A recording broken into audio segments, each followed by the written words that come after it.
I don't think Heim is alone in regards to this demeanor when it comes to the new age of baseball executives. There's a lot of we have to win the trade by 70% instead of 51%. And I think that was one of the biggest problems. Now, all that said, I firmly believe that Heim's the type of guy that when he gets that next chance, that he will absolutely be better and he will learn from. Because when he came from Tampa, he wasn't the guy. He didn't have the experience. And when you go through the gauntlet of Boston of being the guy at the top of the top, then that is the most painful and most valuable experience you can get. That was Rob Bradford on with us a couple of years ago talking about Chaim Bloom, what he is as a president of baseball operation from his experience covering Chaim out in Boston. Alongside Alex and T-Bone, I'm BK. It's BK and Ferrario here on 101 ESPN. Alex, it appears that the Cardinals are at the center of the trade market right now. According to reports that came out of the winter meetings over the last 24 hours, the Mets have shown interest in Lars Nootbaar. John Denton reporting that the Mets also reached out about the possibility of acquiring Wilson Contreras after Pete Alonso yesterday signed with the Baltimore Orioles. Woo, go Baltimore! Also, congratulations to them. There is also talk about more than half of the league showing interest in Brendan Donovan. Jojo Romero is a significant target for a lot of teams to bolster their bullpen. We know Nolan Arenado is somebody the Cardinals are actively looking to trade this offseason as well. Those are just the names that we know about. There's also some speculation. Hey, Nolan Gorman maybe is a target for some teams. Alec Burleson, somebody that teams are interested in.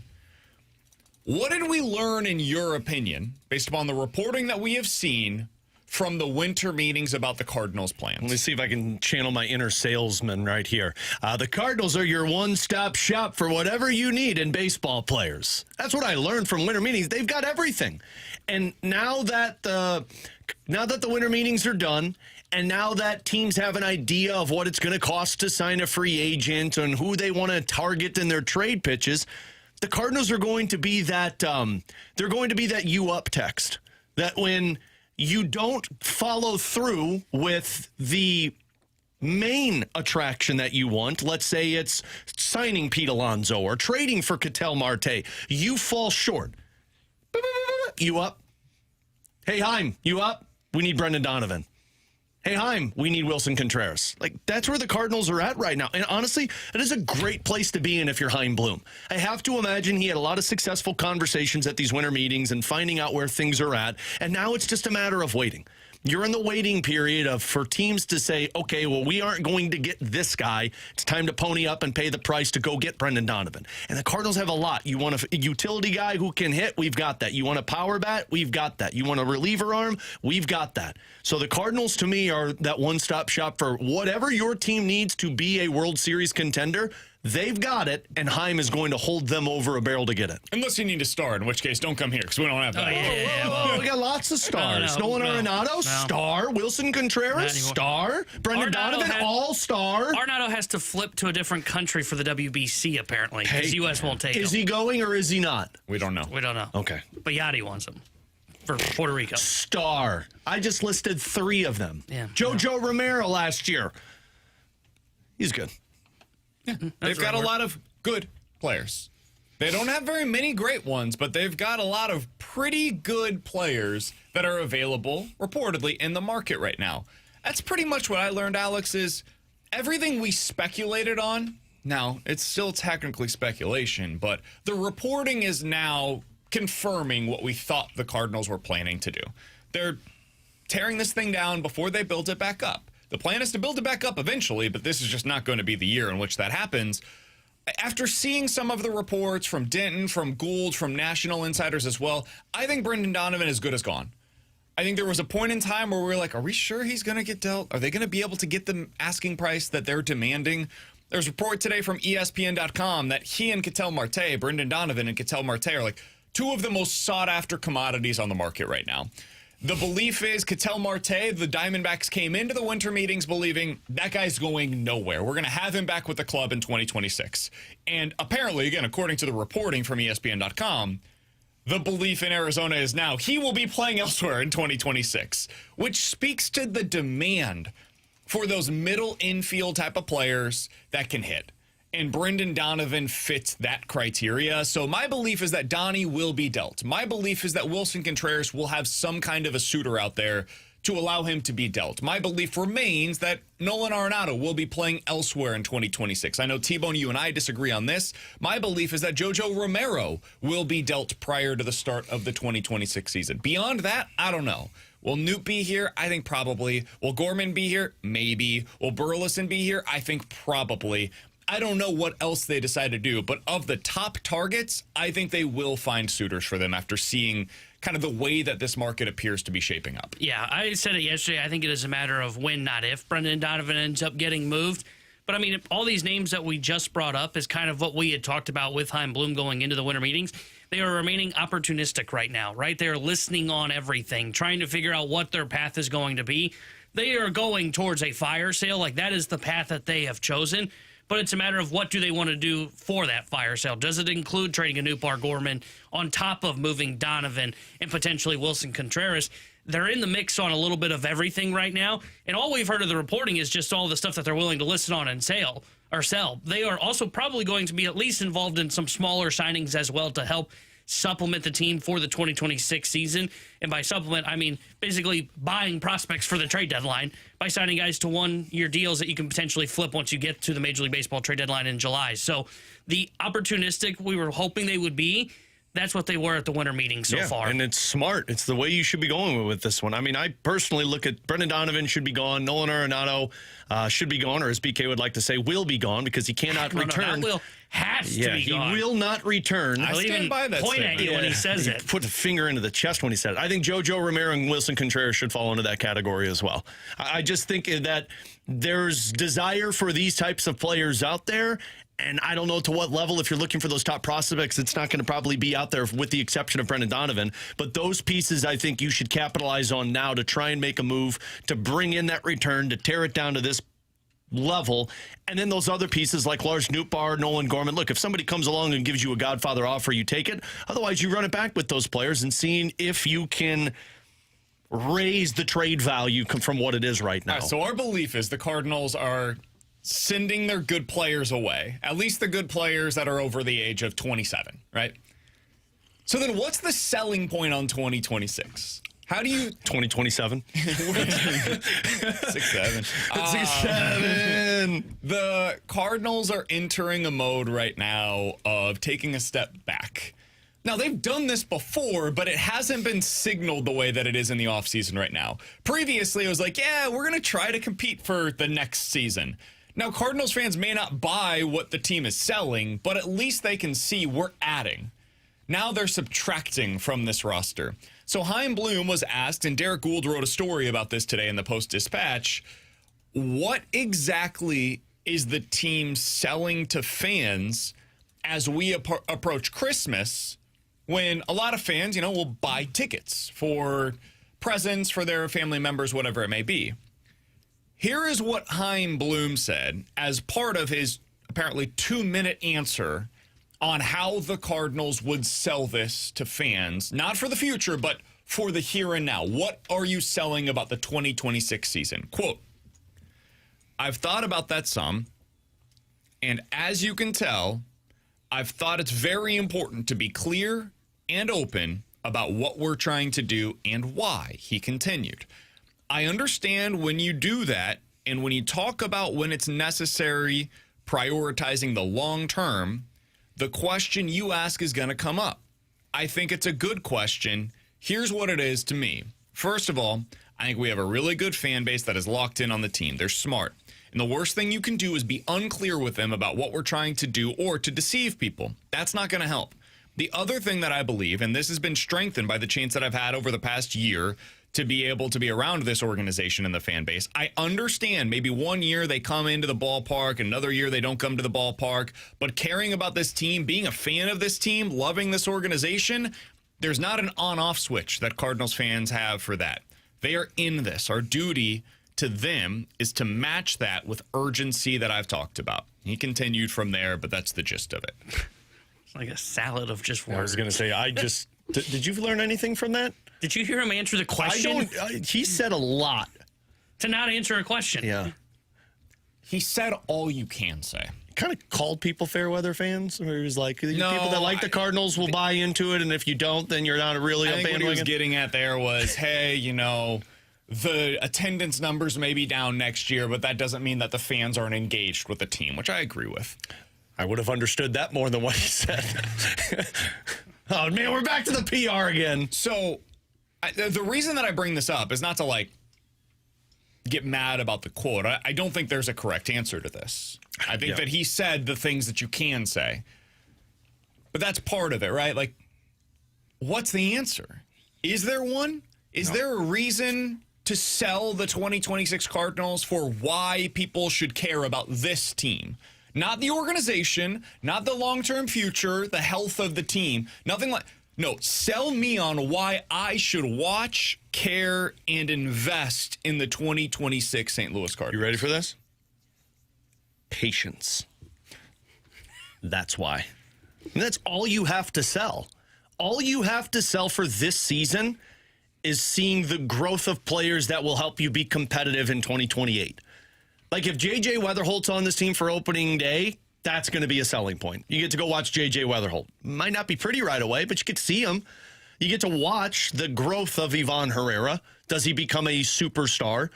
Alec Burleson, does he take that turn into stardom? If you're buying what they're selling on Jordan Walker of being a late bloomer, you get to see that continue to develop. Your pitching, I know T-Bone's eyes rolling. I'm going to go in the back of the head like Exorcist there.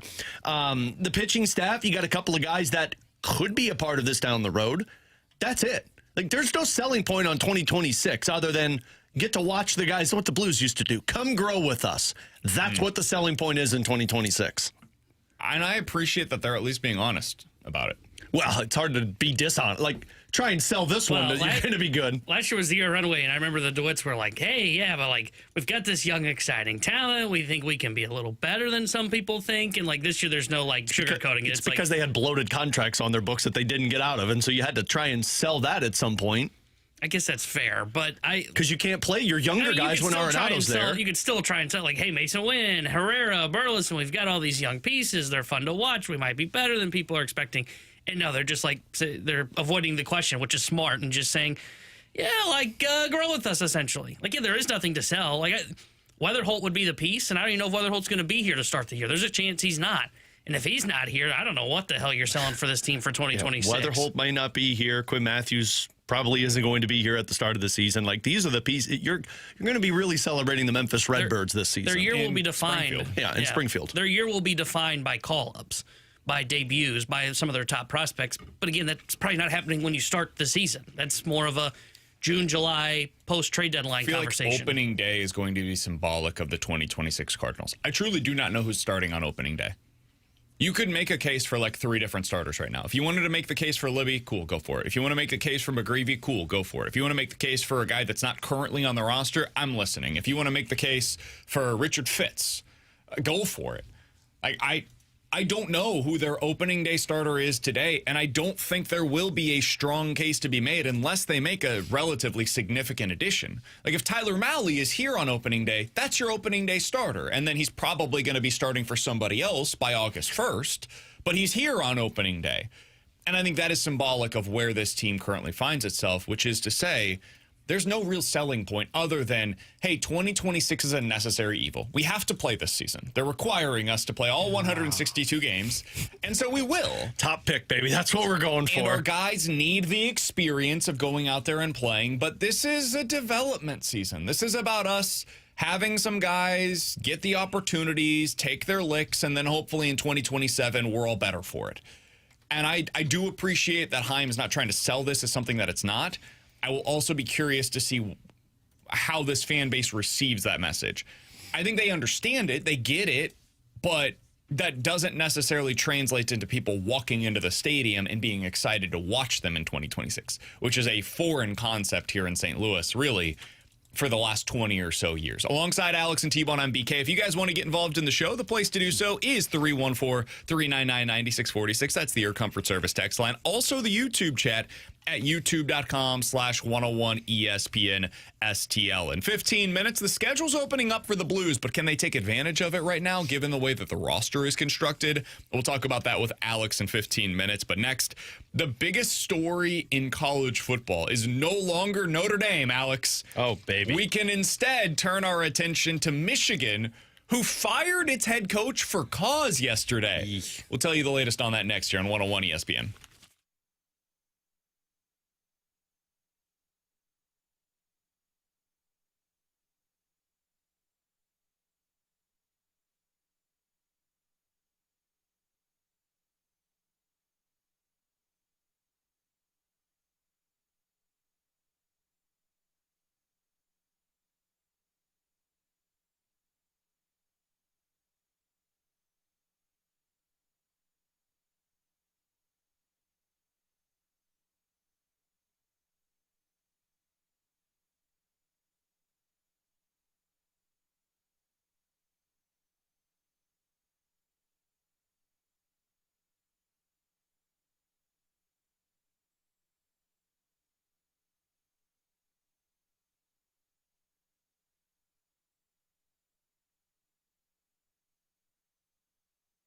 Hey, it's BK in it. It's time to unlock your inner champion with my friends at Victory Men's Health. Check them out today. All they have to offer is available for you. You could read about it at victorymenshealth.com. I'll tell you about it right now. They can help you with erectile dysfunction issues, low testosterone symptoms, weight loss goals that you're trying to meet. They also have some really cool options, including vitamin infusions, supplement shops, red light therapy programs, cardiovascular testing.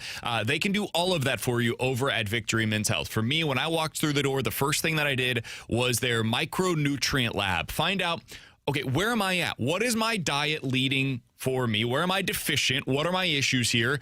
And what am I good on? And so they were able to find out all of those levels for me. I went back for my follow-up, and they told me, all right, this is where you're at with all of these different levels. And I was able to construct a plan to unlock my inner champion. They could do the same thing for you. It's all available for you today at Victory Men's Health. Check them out today at victorymenshealth.com. That's where you book that first appointment. Again, it's victorymenshealth.com.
Okay, so the biggest story in college football is no longer Notre Dame. Instead, things have shifted. It is now about Michigan, who fired its head coach yesterday, Sharon Moore.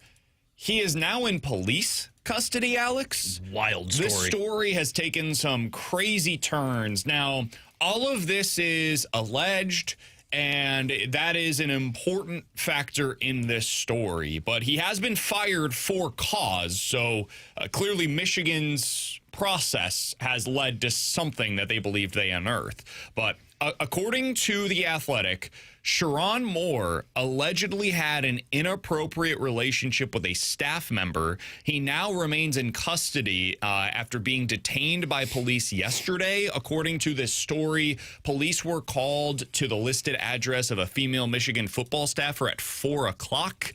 Police also sent officers listed to the listed address for Moore. He was detained a few miles outside of Ann Arbor as part of an alleged assault investigation. This is all according to the police department. There is an active investigation taking place right now. Moore has, again, been let go by Michigan. On the human side of things, I don't know what happened here. We'll get more details on that. But, man, I hope everybody is okay. Yeah.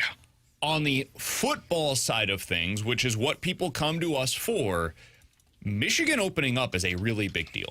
We had talked about this off air a little bit, where there were some rumors that, hey, Michigan might be a job that opens up this offseason. There was some stuff there, but nothing credible. It was just kind of like fan fiction, if nothing else. But now it's open. And this is one of those jobs similar to when Ohio State opens up, or LSU, or Alabama, where you're going to hear the big names potentially connected to it. The first name that everybody is mentioning, just like they did for Penn State, is Kalen DeBoer, the Alabama head coach, who apparently everybody wants to see leave Alabama. Even people in Alabama. I don't know who they think they're going to get to replace Kalen DeBoer, because I think he's a pretty darn good football coach, but nevertheless, that seems to be the first candidate that's coming up in any of these hot boards that you see. Now, can I tell you my favorite scenario here, Alex? You've got a tinfoil theory that I'm very curious about. My guess is it lines to drink. Lane Kiffin has the chance to do the funniest thing possible. No. Can you imagine if Michigan is able to lure Kalen DeBoer to their job? Alabama opens up, and as we know, Nick Saban was asked by LSU, who are the coaches that you would recommend? And he said, two of them at least, Lane Kiffin, Eli Drinkwitz. Well, Lane Kiffin was at Alabama under Nick Saban. I think Bama fans would really like to see Lane Kiffin back as their head football coach. What if Bama was able to lure Lane Kiffin from LSU after he has just signed this contract, and now suddenly Eli Drinkwitz is back in the mix at LSU, and Missouri is back in the coaching market? I don't think the first domino is going to fall. I don't think Kalen DeBoer is taking this job and leaving Alabama in the middle of the playoff run after he just watched the criticism that came Lane Kiffin's way. So I don't think that is going to happen, but that is my personal favorite sequence of events that could take place. I like how you said that's your favorite, but yet that's also the most miserable situation that would happen for BK ever, because you're already you're in the portal season, and we're talking about the Mizzou coach being gone because of this fun scenario that BK just painted. I personally would love it, because welcome to more chaos in college football. We spent a week complaining about Lane Kiffin and everything that took place, and then he just uproots LSU after dealing with all of this to go to Alabama. And Alabama loses its football in the middle of the playoffs, which is hilarious. Yeah, Not so much on the drink part. 4 of the teams that are part of this year's playoff would be losing their head coach prior to the start of next season. We should have another TV show for the playoff rankings when all of the coaches. We need a re-rank episode because of all of the coaches that have moved on. I don't think that's going to happen. I don't know who Michigan is going to go after here. Jed Fish, I think, is a really good candidate for this job. He's the Washington head coach. He had been on the staff there under Jim Harbaugh. I don't know if they want to go that direction. They may want a legit clean break from the Harbaugh era. I mean, there's been a lot of scandals that have taken place, from Harbaugh first, his staff, and then now somebody that was a part of Harbaugh's staff that was elevated to the head coaching position. This obviously has not gone well for them. What's amazing about that too? Harbaugh is just like off in NFL world, like, none of this happened for me. I don't know what they're gonna try to do here. I do think that you'll probably hear Eli Drinkwitz's name connected to this job. I don't think that's a job that he would take necessarily. It's a good one. The Michigan one? Yeah, I don't think it speaks to him necessarily the way that an SEC job would. I think he fits more regionally with some of the jobs that opened up this offseason, like LSU, for example, Florida, for example. So I don't think that will be a job that he decides to take. But if he wanted it, I know he just signed a contract extension. Guys, those contracts, Mizzou is tied to Eli Drinkwitz much more than Eli Drinkwitz is tied to Mizzou. The coaches have all of the leverage. And so the money is not as significant for them to leave. What do you think Michigan does here? Because, that's a very good job. It's an appealing job for candidates. I mean, you're so far behind it, too, in terms of the time-wise that I honestly have no clue. What about, because the guy's name was in the conversations when all these jobs were, what about Joe Brady? His name was the one that was brought up nonstop when it was the Penn State, or could it be with LSU and all the openings at that time? I mean, because you've got the NFL caliber background to where Michigan feels like that's a pretty good resume. And then you're not trying to deal with this whole get a coach from another university that's already close to the portal season and in the midst of this all, because that's the hard part. I mean, how many guys do what Lane Kiffin does? Yeah. Nobody. And you're not going for somebody that's not in the playoffs, I have to imagine, if you're Michigan, because you need a pretty significant name for that program. Yeah. That's why I don't know if they would do Brady, because he doesn't even have head coaching experience at the college level. And he has no ties to recruits right now. He hasn't been in the game since like 2019. Mm-hmm. He's been in the NFL ever since then. He went to Carolina and then now has been with the Bills for the last few seasons. I think they should just leave that Biff or whatever his name is that's there. Can I give you the candidate that I think would make the most sense there? I think he'd be a fantastic fit. I don't think he will leave his current program, though, and that's Clark Lee, the head coach at Vanderbilt. This is the kind of spot that I think would fit his ethos as a football guy. It is a team and a program and a fan base that appreciates the physicality and the hard-nosed ability that his teams play with. I think Clark Lee would do a really good job at Michigan. But again, I don't know if he will leave his alma mater. He's got that thing running at a pretty high level. He just got a contract extension similar to Eli Drinkwitz. That's part of what they're going to run into is so many of these coaches got a contract extension and a bigger buyout. It's not huge, but bigger buyouts nonetheless. Everybody back to the negotiating table. The nice thing is Michigan has all of their money because this was a firing with cause. Yeah. And obviously you wish that situation did not occur, but because it did, that means they are not on the line like so many of these other programs for a buyout for their former coach. So they, I would imagine, have significant money available to them to go out and lure a current sitting head coach if that is the direction that they would like to go. But do you think Matt Campbell has any regrets? Would he rather be the head coach at Michigan or at Penn State? What do you think is a better job? I think Michigan would be the better job. I mean, you got more recognition with that program. Too, but at Penn State, you can get away with losing to Ohio State. At Michigan, you can't. Yeah. And that's why I wonder, like, is it actually a better job to be at Penn State in 2025 than it is at Michigan?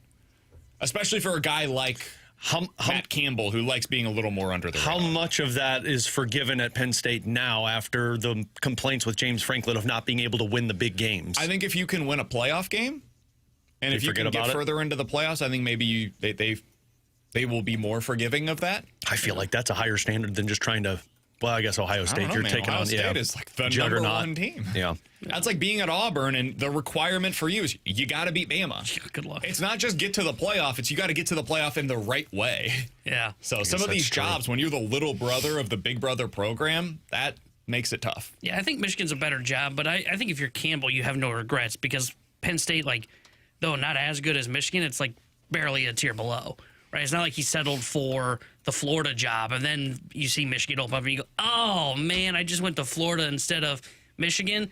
I don't think he has regrets. I know you mentioned Fish that maybe they want to separate from the Harbaugh-tied staff. I think he's the guy you got to target. Like, to me, he's call number one. I think it'd be a really good coaching hire, especially this late in the process. Yeah, that's the problem. You're so far behind that I think you have to do it. He has not signed an extension. To my knowledge, at least, there's nothing that's been public of that. To me, you have to call him. You have to see if you can get him brought to Michigan. I think he would be, to me, if I was like guessing who will be named to the next head coach at Michigan, I'd probably say today my money would be on Jed Fish. That would be the candidate that I would be backing. I don't know what the Betting markets say right now is the favorite, but he would be my personal favorite for that position. The other thing, just real quick on this, man, we've now seen head coaching changes at Ole Miss, at LSU, at Florida, at Auburn, Penn State, Michigan. Those are some significant programs with serious talent on those rosters. And the reason that I bring all of those up, and that's not to mention any of the programs that like those coaches left from to get hired, there's going to be a huge transfer portal season coming up. And if you are a program that had some level of stability and you're a top 25-ish program with money to spend this offseason, you could do a really good job in picking up some of those players that either no longer have a head coach or had a head coach that left from their program from last year that they had previously committed to. A place like Mizzou, a place like Illinois, they stand to benefit from all of the changes that have taken place over the last 2 months in the college football landscape. I will be very curious to see how they take advantage of it, what their plan is to go and attack in this year's portal season. One other quick thing that I would throw in here as an aside, for Mizzou, a quarterback-needy program, hell, Illinois fits into this as well, potentially. I think there's going to be some interesting quarterbacks that hit the portal this offseason. Michigan had a true freshman last year in Bryce Underwood, who got this massive NIL deal. I don't know what his future is going to hold. He scrubbed all of his social media from anything related to Michigan. Understandably so. Heard some speculation yesterday from a college football insider that, hey, Ty Simpson's not guaranteed to be the starter at Alabama, even if he wanted to come back next year, because they love their 5-star quarterback, so there could be a Carson Beck situation that's brewing. It's going to be a fascinating offseason in college football where everybody is a free agent every year. So are you telling me that we don't have to watch Matt Zollers next season? I don't know. I'm telling you that I think a month ago, the odds were in favor of him being Missouri's starting quarterback in 2026. And I think today, I would be less certain of that. Follow-up question. Is this the year that Drink finds his quarterback? Is this the year we stop saying that Drink can't find his quarterback? He needs to. He needs to find his quarterback. It may still be Zollers. That doesn't mean that he's going to start in 2026. Zollers may be the guy. You think Zollers sticks around if they get a guy through the portal this year? Maybe. Let me just walk you down this path real quick. If it is Ty Simpson that they were to bring in, I don't think that Mizzou's going to land him. I think he'll go to Miami, Indiana, or Miami. LSU. There's proof of concept. Yeah, maybe LSU. There's proof of concept, though, like a program such as Indiana, where they just took a guy that left another program that was already an NFL prospect that is now probably going to be the number 1 pick in Fernando Mendoza, and they built him into that. And he was able to have that success under Kurt Cignetti. So that, to me, would be the landing spot if I was Ty Simpson. Tennessee is a place that he was looking at out of high school, so maybe that's a landing spot for him. But either way, using him as the example, if Ty Simpson decided to transfer, he has 1 year of eligibility remaining. If you're Matt Zollers, at most, I'm behind him for next year. And then in 2027, I will be installed as the starting quarterback at Mizzou. I don't know if that's something that he wants to wait for, or if he wants to go get an opportunity elsewhere, either at a G5 level or at a smaller Power 5 team that will offer him that opportunity. I don't know. But that is the way that you could sell it is, hey, this is a 1-year thing. Wait 1 more season, you'll be our starting quarterback in 2027, and then you'll be off to the NFL if you have a really great season that year. So that would be the way that I'd sell it for Drink. But hey, I hope it happens and I hope they find a quarterback that can do it with his arm, because watching Luke Bidet have the season he's had and some of these other weapons, don't get me wrong, Ahmad Hardy has been incredible this season, but to have that run-first mentality, you see these teams that just can heave the ball downfield, that's what it feels like Mizzou needs to find in their quarterback. He's Alex Estevon, I'm BK. It's BK and Ferrario here on 101 ESPN. Coming up next, the schedule is opening up for the Blues, but can they take advantage of it with so many players out right now? We'll talk about that next year on 101 ESPN.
Tanner Hendrickson here with the Sports Center update, driven by Johnny Londoff Chevrolet and Johnny Londoff Autoplex.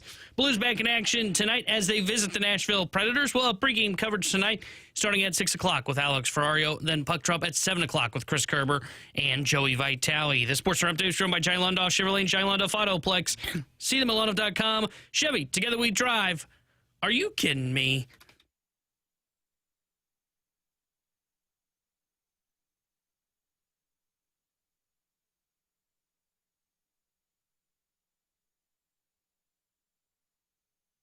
Alongside Alex and T-Bone on BK. So the schedule's opening up for the Blues. We talked about this a little bit when you were out yesterday, Alex, but I wanted to get your thoughts on it because it begins tonight. Blues versus the Nashville Predators. Blues on the road in Nashville. Then tomorrow, they take on the Chicago Blackhawks, who have been fine, but not as good lately as they were at the beginning of the season. They've come back down to earth, which is explainable for how hot they started the season. Then another game against Nashville. Woo! Winnipeg is having its struggles. And then in late December, you have another game against Nashville. Again, so that's 3 games in the next 2.5 weeks against arguably the worst team in the Western Conference right now. And then you get the Rangers, and you also have the Buffalo Sabres, 2 other teams that have been struggling. So your schedule is pretty light. However, the Blues have not been worse in terms of their personnel than they are right now at any point this season. What gave that away, Brandon? Well, I'm looking at the lines from Luke Korak at Morning Skate today. Suter and Fabry are with Dvorsky. McGing and Kaskamaki are with Sundqvist. And that is your bottom 6 today. Your third pair defensively is Tucker with Mayu. They are going back to Fowler and Parayko, Alex. Called it. You did call that one. So, yeah, it's not great right now. No, it's not. Are they going to be able to take advantage of what should be a a light schedule?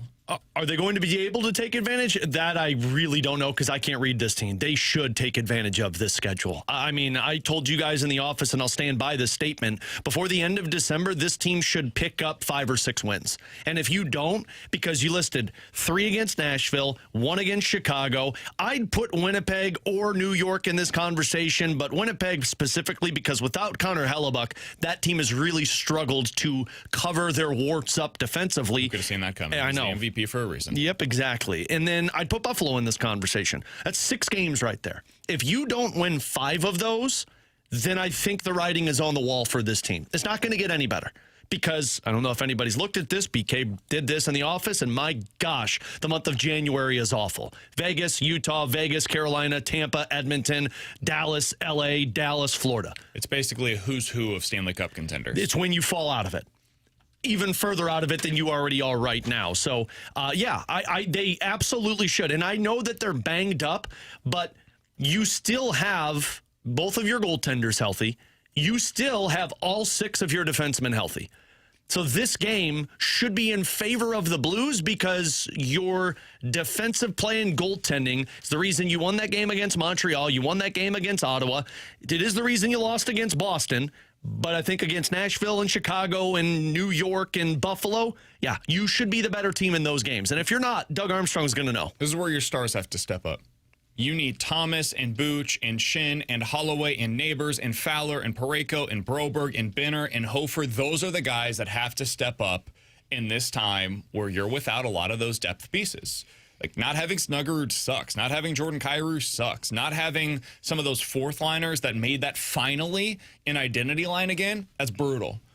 But if this team is going to have the gumption to get back into this thing, and the Western Conference has failed to pull away from the Blues the way that I assumed that it would, those are the guys that have to step up. We knew that they were going to have to do it at some point. Now is the time when we need to see it. So we'll see if they're able to take advantage tonight against a less than stellar Nashville Predators team that, as of today, would have the 3rd overall selection in the NHL draft. Yeah, and let me set this precedent now. This is not, yes, they're a bad team. They're playing better. They just shut down Colorado the other night. They've won 6 of their last 8 hockey games. Now, they've beaten up some bad opponents because they played against Calgary, they played against Chicago, but I'm not saying this to make an excuse that if the Blues lose, oh, hey, it's understandable. No, this is not going to be they suck worse than you, so you should be able to dominate them. They might beat you. I know the Blues are hurt, and I mean, you guys have talked about, their star has to pick up. we're at the point of the year where, like, this is the pass-fail test, right? I know you and I got into it when, the Vancouver one, yeah. Vancouver was missing, a lot of their pieces. I agree with you on that one here. This is pass-fail. Because you're right. I mean, the schedule gets only tougher from here once you get to January. I understand that this is a softer part of the schedule and you're doing it at the worst time. But if you're a playoff teams are able to overcome adversity. And I think this is that moment where it is just pass-fail. Do you beat the Nashville Predators or not? That team stinks. Yeah. Can you take advantage of them even though you are shorthanded This is right what now? you did last year when you were in the mix of that up-and-down play and you beat Calgary twice. You remember, I think it was it was right before the Four Nations and they played Calgary. Back-to-back? Yeah, they played Calgary on the road and then Calgary at home. Or maybe they played both at home. But we said, you got to get 4 points there. And they beat Calgary in both of those games. Home. Yeah. Welcome to Nashville. You got to beat you have to beat them in all three matchups. If you don't, by the way, there's a pretty decent chance that in the next week you're like second or third in the draft lottery standings. Yeah. And then we will be talking more about their chances to get a top 3 pick than a wild card spot. Mm-hmm. So the next week or two is very significant for the Blues when it comes to where they will find themselves in the standings. You'll be able to hear full coverage right here in your home of the Blues tonight, starting at 6 o'clock. Puck drop at 7 with Curbs and Joey. Alex will have pregame starting at 6. 314-399-9646. That's the Air Comfort Service text line. Questions and answers coming up next.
Tanner Hendrickson here to tell you about my friends at DraftKings Sportsbook, America's top-rated sportsbook app, which is now live here in the state of Missouri. Now, you can make every game even more exciting with same-game parlays, money lines, props, and more, all from your phone, all safe, secure, and easy to use. And right now, new Missouri customers can bet just $5 and get $300 in bonus bets instantly. No waiting, no nonsense, just pure action powered by America's top-rated sportsbook app. Tonight, I'll be getting in on the action with the Blues game. Going to take the Atlanta Falcons plus 5.5 in the under of 43.5. And right now on DraftKings, they've got a profit boost going, 50% profit boost for Thursday night football. So download that DraftKings Sportsbook app and use code Tanner. That's code Tanner as new Missouri customers bet $5 and get $300 in bonus bets instantly. That's code Tanner. The crown is yours in partnership with DraftKings Sportsbook. Gambling problem? Call 1-800-GAMBLER. 21 plus. Physically present in Missouri. Eligibility and restrictions apply. Terms at DraftKings.com/sportsbook. Bonus bets expire 7 days after issuance. For additional terms and responsible gaming resources, see sportsbook.draftkings.com/promos.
314-399-9646 is the Your Comfort Service text line for questions and answers. Some news from Major League Baseball as Robert Suarez, reliever previously with the Padres, has signed an agreement with the Atlanta Braves. It's a 3-year deal, $45 million in total, roughly $15 million per year. No deferred money, according to JP Morosi. So Robert Suarez is going to be headed to the Atlanta Braves. There was some reporting yesterday that the Braves were interested in Edwin Diaz, ultimately couldn't come to terms with him prior to him signing with the LA Dodgers. So here is the pivot. They decided to sign Robert Suarez. This reliever market is moving very quickly. All of the top guys are coming off of the board, I mean, prior to Christmas now. So pretty quick movement in that regard. I will be interested to see what this means for Jojo Romero. Got to let the market die down. Once all the good pieces are gone, then that's when the trade stock comes up. Exactly. Yeah, I think teams, especially on the relief market side of things, they'll try to get their guys in free agency first and then pivot to the trade market because you'd rather just spend the money. Yeah. It's not significant enough. 45 mil is not much. Time's like a lion that's laying in the weeds for that wildebeest to just put its head up from the water and then just pounces on top. You've been thinking about that all day? You guys never watched Did you just watch Lion King last night? No, it wasn't Lion King. That's a great movie. No, you just watch that Animal Planet every once in a while, you know? You find some good stuff over there. Yeah. Okay. They got some ones on Netflix called like Beasts of the Wild. So, like, it was kind of freaky. So then I'm surprised in our opening segment he was like a peacock strutting his stuff at the winter meetings with all the trade chips he had. If you're Heim, you're not peacocking it right now. You don't need to. Best relievers now available on the market. BK says we're moving on. Pete Fairbanks, Nick Martinez, Kenley Jansen, Tyler Rogers, Sir Anthony Dominguez. Yeah, it's been picked over a decent amount now. Now you're where would JoJo rank in all of those that you just listed off? Probably second. Probably after Pete Fairbanks. Before Nick Martinez is a different kind of reliever. He's a guy that you want for swing man. Yeah, for innings. But he's probably in there with like Kenley Jansen, Tyler Rogers, Sir Anthony Dominguez. Just depends on what you're looking for. Because if you need a right-handed arm or to get right-handers out, you're going to the free agent market. If you need a lefty, he would be the top guy. Yeah, the top lefty on the market is Brent Suter. Oh, and he's more of a swing guy, too. He can cover multiple innings. Andrew Chafin. And not at this point in his career. I mean, he is the best lefty on the market. Taylor Rogers. He's fine. Yeah, JoJo's the best lefty Drew on the Pomeranz. market. Nah, I wouldn't. I mean, that's it speaks to the issues with the free agent market from the left side. If you want a lefty specialist, JoJo's the pivot now. He's the guy that you go out there. But some of these guys, like, it doesn't matter. Righty, lefty. Yeah, Dominguez. Pete Fairbanks, I'll take him against your best dude. I don't care what the guy which side the guy hits from. All right, 314-399-9646. That's the Your Comfort Service text line for questions and answers. From the 314, Joey Gallo reportedly drawing interest as a starting pitcher. Cardinals probably going to sign him. Would you guys be interested? Hell no. If they're going to, I would assume, is the team going to use him the way that they use Shohei Ohtani? No, I think it's just He's just going to be pure pitcher. They're not going to do the whole, he's a DH for you too? I'd be fine with it. I have no interest. Get the hell out of here, man. That's not even interesting. I mean, if it's a minor league invite, sure. The only way I'd be interested is if he's going to use the bat too. I want to do both. The bat does nothing for me at this point. Yeah, but Neither does his arm for me. 314-399-9646 is the Your Comfort Service text line for questions and answers. Guys, would it make sense to solve the playoff selection issues for Notre Dame and for college football if Notre Dame would just join a conference prior to next season? I think it would help a lot of the issues that currently exist. I saw a report today, though, that the other conferences, Big Ten and SEC, are basically shunning Notre Dame because of all of the comments that they're making publicly. They're like, you're making yourself look like an A. Which is funny because 3 years ago, Big Ten was reportedly interested in Notre Dame.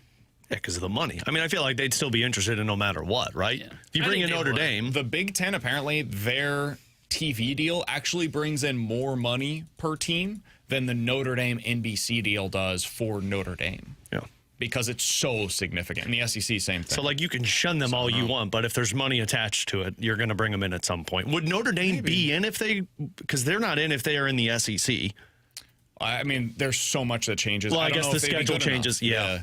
I mean, because I'd like you put them in the Big Ten. I don't know if they're good enough to be a playoff team. I do. In the Big Ten this year, they would have been in. Big Ten, they would have been able to hang around. SEC, I don't know. If I'm them, I don't want to go to the SEC. I would want to join the Big Ten. Yeah. It also makes sense because then you can make the USC match easier to work within your schedule on an annual basis. They play Purdue every year. Purdue would be just one of their annual opponents. I actually think they make a ton of sense in the Big Ten. This would be one of the first dominoes that would have to fall, though, for that Super League we've been talking about for forever. Notre Dame to the Big Ten would allow for that conversation to really start in earnest. All right, 314-399-9646 is the Your Comfort Service text line from Richard Toast. Guys, it's been years. When is the show going to be called BK, Ferrario, and Tanner? I don't know. When Ferrario's name is the same cap or the font size as BK's name. From the 573. And T-Bone can have the little... I might just make my own logo and put it up behind me. What are some of the best T-bone places steak in the St. Louis area to take my family to see Christmas lights? I really liked the brewery this year. Yeah. I always think that the Botanical Gardens is my favorite one that we go to. That's Agreed. a great one as well. Yeah. I've heard the race. It's not in St. Louis technically, but the Raceway does a pretty good job. I've heard. That's good. I always, it's nostalgic for me. I love Jellystone, getting to do that with the girls. And then I've said for the longest time, Tillis Park is another one that's really good, where you just drive through. It's walking, or we did the walking. Yeah, they do walking, and then you can drive through as well. They used to do carriage rides, and they don't do it anymore. But man, I used to take Katie to that on dates all the time when we were dating. But I mean, it's still fun to get to roll the windows down, have the girls stick their heads out, not when it's 4 degrees outside, but just to get to drive through and see it. I like those car ones better than walking when it's this cold out. Oh, yeah. It's just not like next weekend when it's supposed to be 50s or 60s. That's when it's going to be good. Next Saturday, high of 60? Yeah. All right. I'm out on that. We're going to go see. Supposed to be cold. We're going to go see Santa Claus this weekend. Are you? Yeah. How do you think that the kids will go with it? They love it. Have they enjoyed it? They've loved it in the past. Olivia, I'm not sure about. She's our youngest. I'm not sure how she'll react, but our oldest loves Santa. Somebody said Candy Cane Lane, guys. Look it up. Yeah. Never been. Neighborhoods are fun. That's on the hill. There's one out in the South County area, too. I forget what it's called, but like a teddy bear one. These houses go like Clark Griswold absurd with their decorations, and it's fun to drive through with the girls. Main Street St. Charles is also fun. It's different. The lights are fine, but just Main Street in general, they've got all those holiday events that are stuff going on. that takes place. Yeah. So Katie loves doing that. As well. They've got the shopping down there. Can I tell you guys what I don't like in the holidays? Maybe this is a junk drawer segment. Probably not. I hate making gingerbread houses. Oh, really? That's like a family tradition of mine. My girl, I don't do it, but my mom and sister my do. father-in-law does it all the time. Why do you hate it? Because it's just a disaster. It's messy, and it's part of the fun. It never stays up, ever.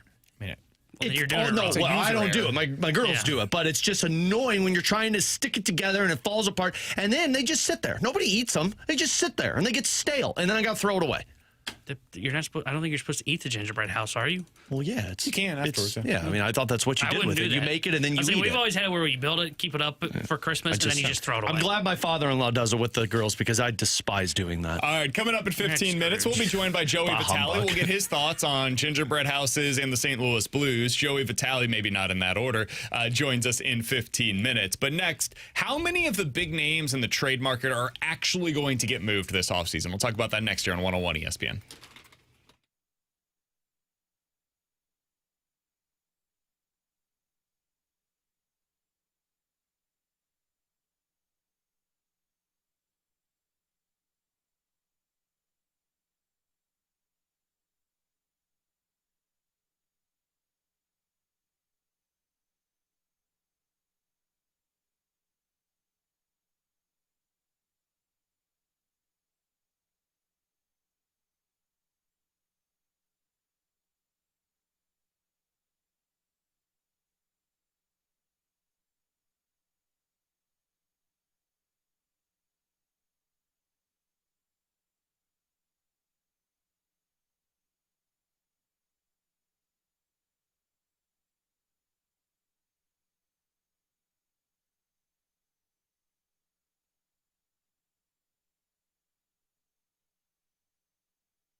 Alongside Alex and T-Bone, I'm BK. I was reading ESPN.com this morning, and they asked all of their national reporters, national insiders, hey, what'd you learn while you were in Orlando for winter meetings?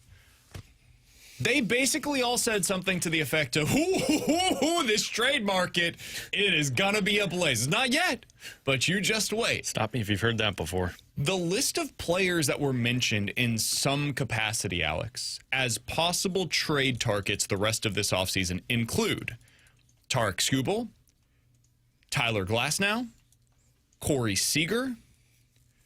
They also included on this list guys like Brendan Donovan, Edward Cabrera, Ketel Marte, Brandon Lowe, Jeff McNeil, Jazz Chisholm, Mackenzie Gore, C.J. Abrams, and more beyond that. How many of these guys are actually going to get dealt?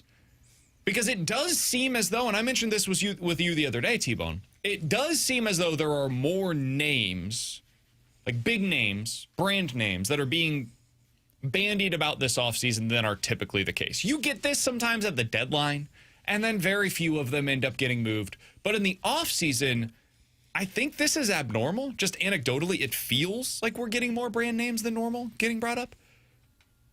But will it amount to anything, Alex, or is it just going to be a repeat of what we typically see at the trade deadline? I hope it amounts to something. Frankly, I think the reason we're hearing all this, I wonder if it's tied to with the uncertainty of next year in Major League Baseball, to where you don't want to go out there and hand out these massive deals to free agents. And frankly, the free agent market isn't that appealing now that you've seen Schwarber move on. You've seen Pete Alonso sign, and it sounds like Kyle Tucker is going to be signing with the Toronto Blue Jays at some point, maybe. So, like, after that, it's not as appealing of a market. And so rather than overpay for these guys with the uncertainty of Major League Baseball next season, let's just go trade for a couple of these pieces. Like, I feel like these names are at least explainable. Whereas years past when names pop up, it's like, why would they do that? Hunter Green's a good example. Like, why would they do that? But Tarek Skubal is very explainable, and frankly, I think you're only talking about a couple of teams that will trade for him. Brendan Donovan, we've been hearing this, and that's very explainable. Seems like there's a lot of legs to this Ketel Marte because Arizona wants out of this deal. Now that Corey Seager has been brought up, they want out of this deal. Tyler Glasnow would make sense because if you're the Dodgers, I'm going to trade for Tarek Skubal. We'll just move out Tyler Glasnow and go get pieces in return for that. So like these, and Wilson Contreras' name pops up. Why? Because Pete Alonso was just traded away or signed elsewhere. It feels like they're more explainable. I guess the real question is, are teams willing to pay the price for this rather than go to a dampened down free agent market and overpay for those guys? Yeah, I don't think the market, the trade market, is being played up by the lockout that is looming. Because if the lockout was a big question, I don't know that we see Alonso getting a 5-year deal. Like, I think you're seeing all these arms, even these bullpen arms are getting... The bullpen market's moving faster than I expected. So I don't think the lockout's playing into it, but I do think a lot of names are being brought up. There are a lot of circumstances going on, like you mentioned Corey Seager. The Rangers have been begging, like, for the last 3 years, take some contracts off of our books because we're poor, because they don't have a TV deal. I think the TV deal is the one that's driving some of these. And it's others, just like Skubal, for example. Tigers are never going to pay him, so of course he's going to be a name that gets bandied about. Freddie Peralta's Milwaukee, of course he's going to be traded. Like, I think there are a lot of names that are out there. I think like a fourth of them get moved. I don't think this trade market, all these names that have been bandied about at the winter meetings, are all going to be moved, because I just don't see all the teams that need all these pieces that are going to go out there and buy all of them. I just don't know who's trying.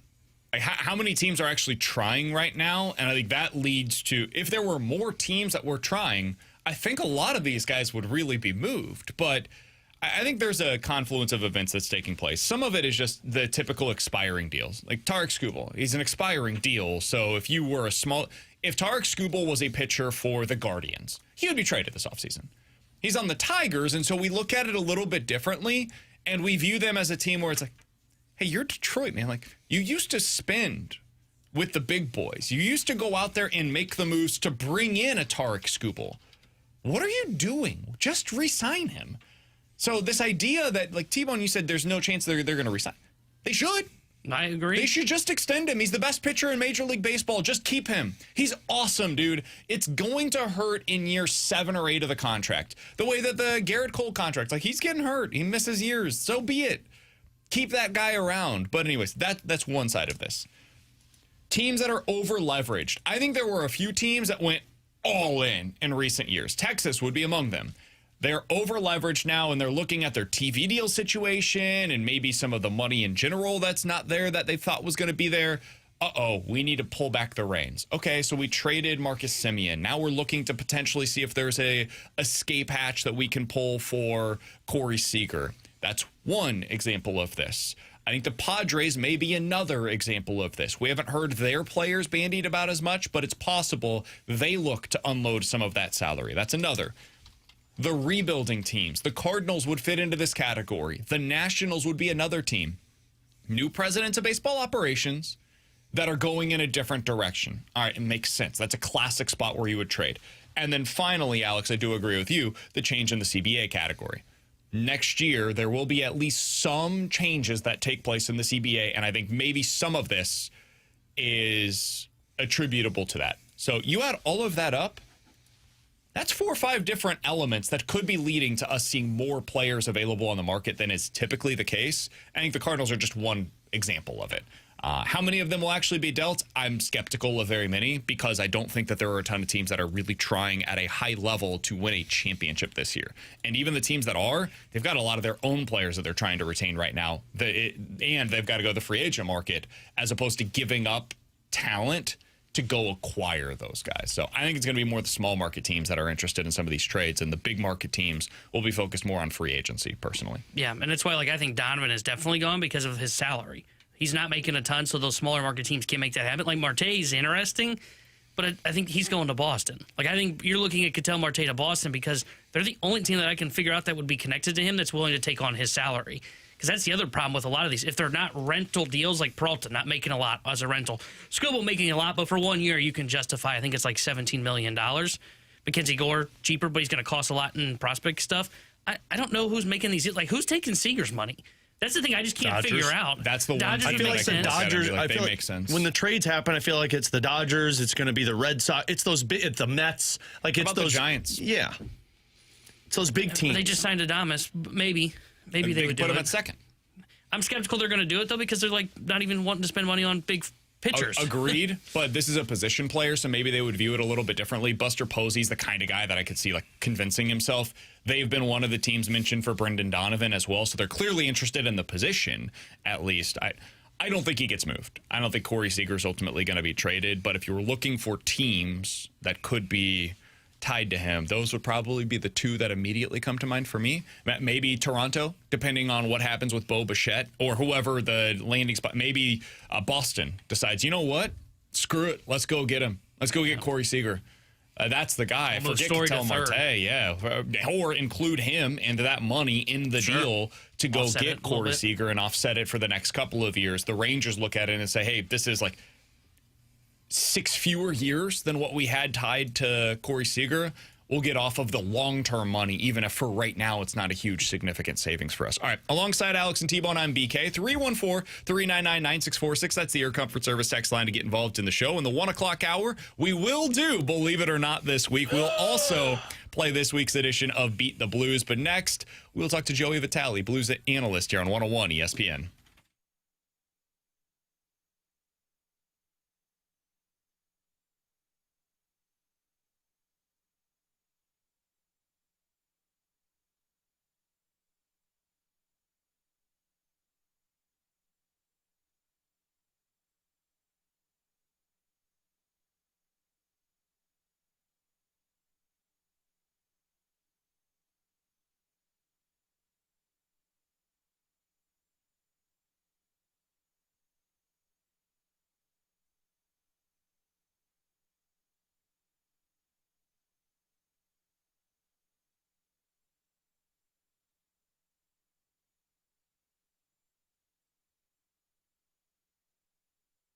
Tanner Hendrickson here to tell you about my friends at DraftKings Sportsbook, America's top-rated sportsbook app, which is now live here in the state of Missouri. Now, you can make every game even more exciting with same-game parlays, money lines, props, and more, all from your phone, All safe, secure, and easy to use. And right now, new Missouri customers can bet just $5 and get $300 in bonus bets instantly. No waiting, no nonsense, just pure action powered by America's top-rated sportsbook app. I'll be in on the action tonight, going to put together a Blues parlay. Also going to go with the Thursday night football game, going Falcons plus 5.5 and the under of 43.5. And right now on DraftKings Sportsbook, they've got a 50% profit boost for Thursday night football. So download the DraftKings Sportsbook app and get in on the action and use my promo code Tanner. That's code Tanner as new Missouri customers bet $5 and get $300 in bonus bets instantly. That's code Tanner. The crown is yours. In partnership with DraftKings Sportsbook. Gambling problem? Call 1-800-GAMBLER. 21 plus. Physically present in Missouri. Eligibility and restrictions apply. Terms at DraftKings.com/sportsbook. Bonus bets expire 7 days after issuance. For additional terms and responsible gaming resources, see sportsbook.draftkings.com/promos.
Alongside Alex and T-Bone, I'm BK. Happy to go out to the Callier and Thompson hotline to be joined by our friend and the Blues analyst for 101 ESPN and FanDuel Sports Midwest. He's the one, the only, Joey Vitale, joining us here on the show. Joe, appreciate the time. How you doing today? Joey! How's that for Joey? What's up, boys? What's up? Doing well. How you guys doing? We're doing pretty well. So the Blues have about half of their lineup available to them tonight.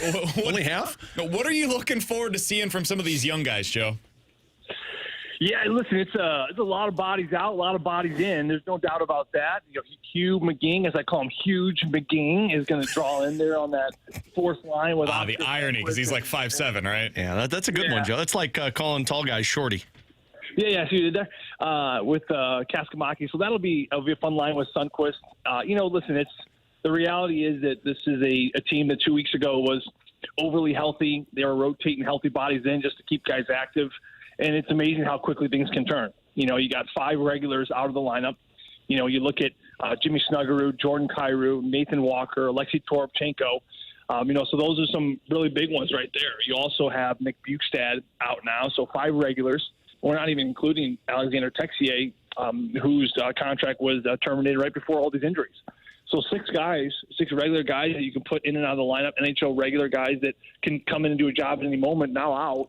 And you're scratching and clawing to put a lineup together, and you're finding a different mix, right? You're signing players like Robbie Fabry, who we'll get into in a second. You got young guys from Springfield, Hugh McGing, of course, who's been around the league a little bit, complete workhorse. Looking forward to seeing him back out there. Kaskamaki's looking better and better each and every game he's out there.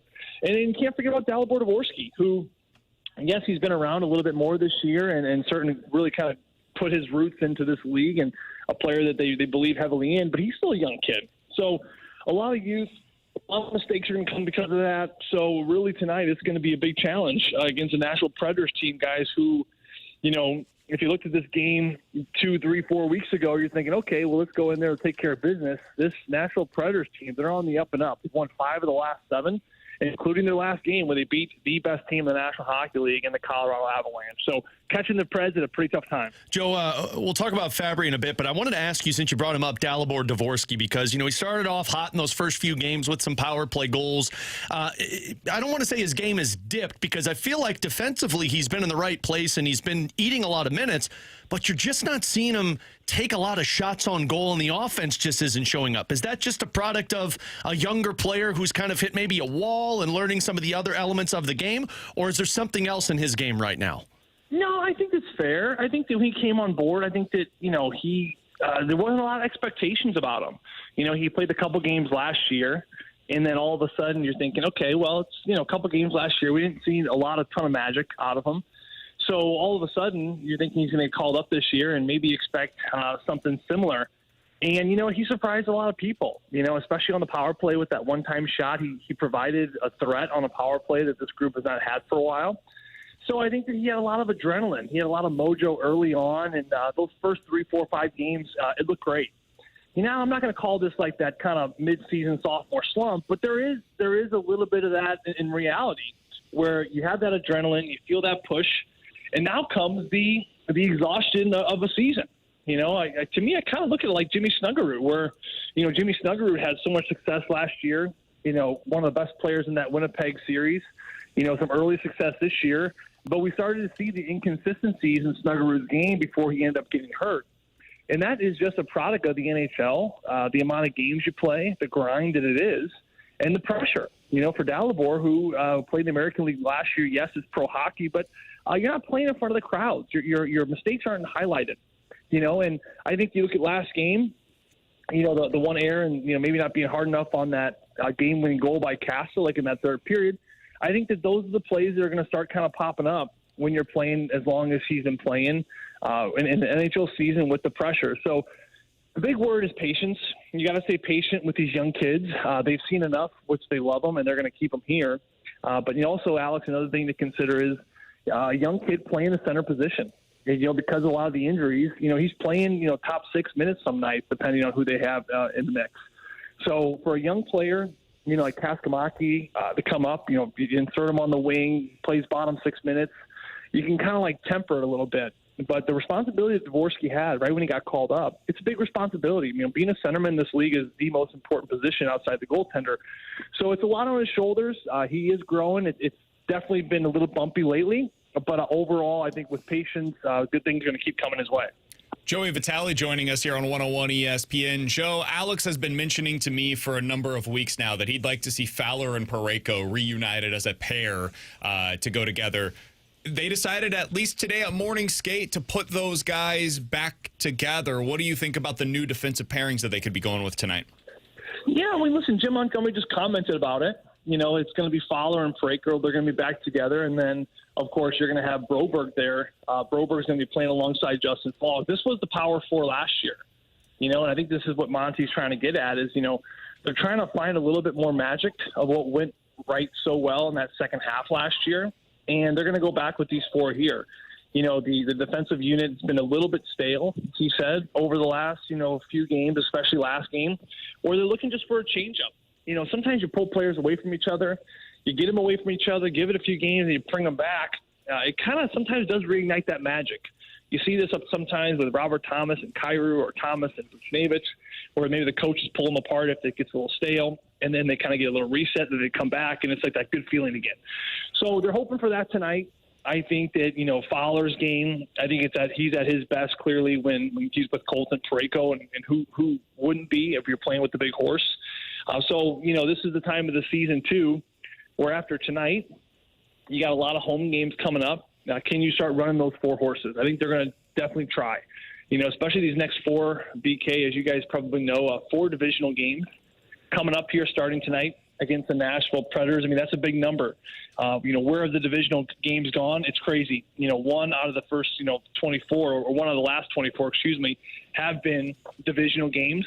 So there hasn't been many divisional games. So a ton of points up for grabs.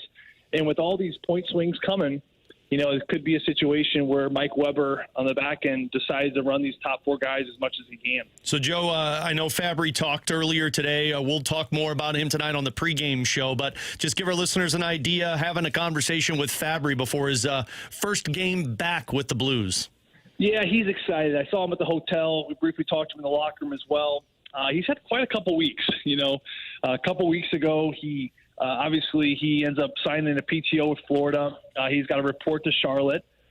He talked to the Panthers organization. They told him to take his time because they just welcomed their second baby girl to the world a couple weeks ago, a little girl named Sophia. So a lot of moving parts after mom and baby. Baby number 2 got settled. He eventually started making his way to Charlotte, plays in 3 games, plays a lot. He averaged over 20 minutes, said he felt great. So, personally with the new baby and the family in Michigan, and now he's signing a PTO, he's trying to get back in the league somewhere. And then out of nowhere, the Blues call him, and he meets the St. Louis Blues in Nashville for a very first game. He's going to wear number 9 here tonight. He's going to move away from number 15. So all you Fabry lovers out there with your Fabry 15 jerseys, you might need to think about switching to 9. I know. He wore it in junior, and I think this is kind of like just like a turn in the page. 15 certainly had some wonderful years for him. Also some injuries as well. Not to say that that's the reason why he changed. But a lot of times players do this. They just want to kind of a new start at things and start with a number. So he is going to wear number 9. It's been a crazy couple of weeks for him. He's got a big smile on his face. This team could use some energy. It can use a jump. It can use a spark, especially with all the injuries that are kind of going on. He's a veteran player that's won a cup here. He's been in those locker rooms. He knows what it's about. They're hoping that familiar feeling for him comes back immediately and he can make an impact. Well, Joe, we appreciate the time as always, man. Enjoy the game tonight. Blues versus the Predators. We'll have full coverage beginning at 6 o'clock with Alex for pregame. Puck drop with Joey in Curbs tonight at 7. All the best, man. Enjoy Nashville. We'll talk with you again next week. Sounds good, boys. You guys have a great week. Thanks, buddy. That's Joey Vitale joining us as he does each and every Thursday here on BK and Ferrario. Appreciate his time. A couple of things I wanted to add on to that. Mm-hmm. One, Fabry, in those 5 seasons he was with Detroit, scored 46 even strength goals for Detroit. So hopefully he can boost your even strength numbers. And then, let me back my Parayko Fowler Broberg Falk pairs. I was looking at this last season among the National Hockey League. Now, offensively, it didn't generate a lot compared to the best in the NHL. I think Fowler Parayko expected goals for per 60 minutes was like 2.3, 2.4 per game. But Broberg and Falk, Fowler and Parayko, of pairs that played 450 minutes together, they were both top 5 in the National Hockey League expected goals against per 60 minutes. But we also know how great Fowler was when he played with Parayko and how great Parayko was when he played with Fowler. Not only are they great defensively, but now you're hopefully going to reignite that offensive pursuit from those players. So I'm very excited to see these 2 pairs work. Not so much that third pair. Over under 10 minutes for the third pair tonight. Under. Because what Joey said, I think is true. I think that top 4 will get you 20-plus minutes each. I would say under tonight, over tomorrow. Because the first of back-to-backs, you're going to probably ride your big horses, and then tomorrow you're going to rely. It wouldn't surprise me if they go back to Fowler, Mayu, and Tucker Falk tomorrow. Just because then they got to spread it out a little bit more. But tonight, oh yeah, your horses are going to ride. Coming up in 15 minutes, we'll dive into the junk drawer. But next, time for some NFL quick hitters, including a list of the top coaching candidates for this offseason. I would not be wanting to get into this particular coaching carousel. We'll talk about it next year on 101 ESPN.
Tanner Hendrickson here with the Sports Center update, driven by Giant Landau Chevrolet and Giant Landau Autoplex.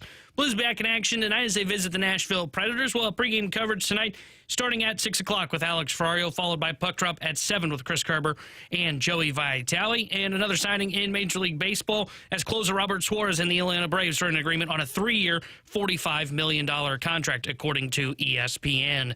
The Sports Center update is driven by Giant Landau Chevrolet and Giant Landau Autoplex. See them at Landau.com. Chevy, together we drive.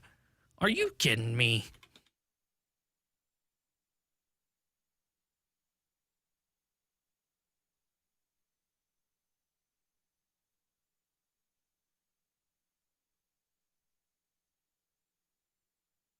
Let's dive into some NFL quick hitters. Alongside Alex and T-Bone, I'm BK.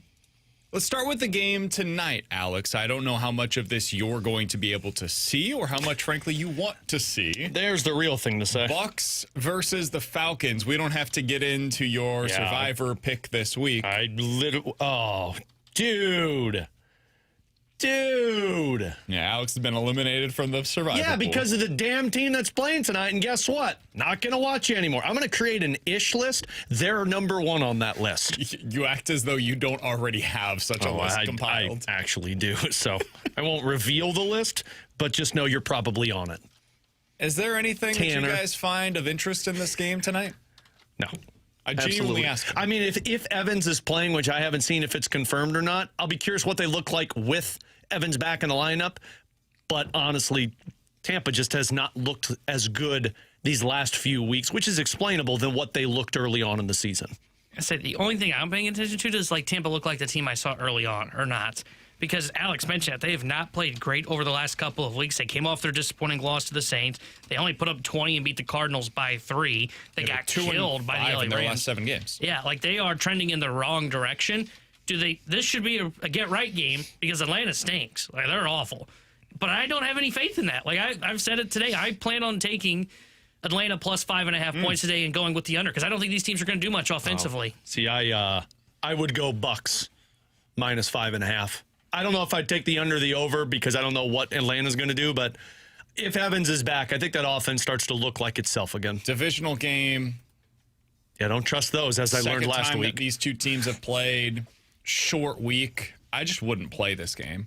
If I was, I would take the under, but I don't have a good feel on what we're going to witness. Tampa should go 3-1 the rest of the way. They should go 3-1. They should win that division. They should be a playoff team. I just can't trust them after what we saw against the New Orleans Saints. That's a team you've got to take advantage of. And they didn't do it. So if you can't do it against them, I don't know. The Falcons could beat them. It wouldn't surprise me at all on a Thursday night. Carolina, by the way, still very much in play for the NFC South. They're both 7-6 at this point. They've got 2 games remaining over the next 4 weeks head-to-head. Those games will ultimately determine who the winner is of the NFC South. The Falcons might be one of the teams, Alex, that's going into the coaching carousel this offseason. Good luck.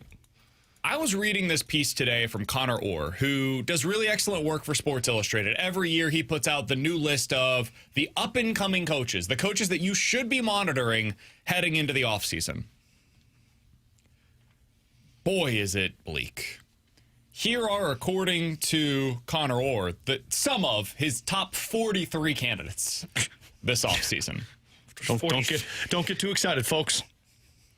Lou Anarumo, Joe Brady, Ejiro Evero, the defensive coordinator, for those that aren't familiar, of the Carolina Panthers, Brian Flores, Jeff Hafley, the DC for the Green Bay Packers, who, according to Connor Orr, is currently the favorite to be the next head coach of the New York Giants. That checks out. He was the head coach at Boston College, left that job to become the DC with the Packers, now in line, apparently, to become the next head coach with the Giants.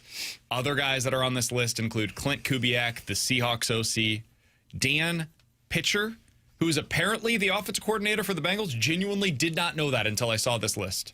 Vance Joseph with the Broncos, Mike McCarthy, the former NFL head coach, Cliff Kingsbury, Jesse Minter, and it continues from there. Matt Nagy is among those listed. Ugh. Robert Saleh, Chris Shula, your defensive coordinator. Matt Nagy, the guy who's the offensive coordinator for your Chiefs right now, right? Mm-hmm. Yeah, because that offense has been Apparently, he's an option for the Tennessee Titans. Oh, God. Yeah. Here's my breakdown of what you just did. Don't sign any of these head coaches. And I know you need somebody, but my God, that's terrible. Wait till Black Friday. Does it influence your decision if you're, I don't know, the Dolphins, for example, and you have Mike McDaniel, and you think he's a pretty good coach, and you're looking to the market, and you're like, man, I don't think any of these guys are good. I guess we just stick with Mike McDaniel?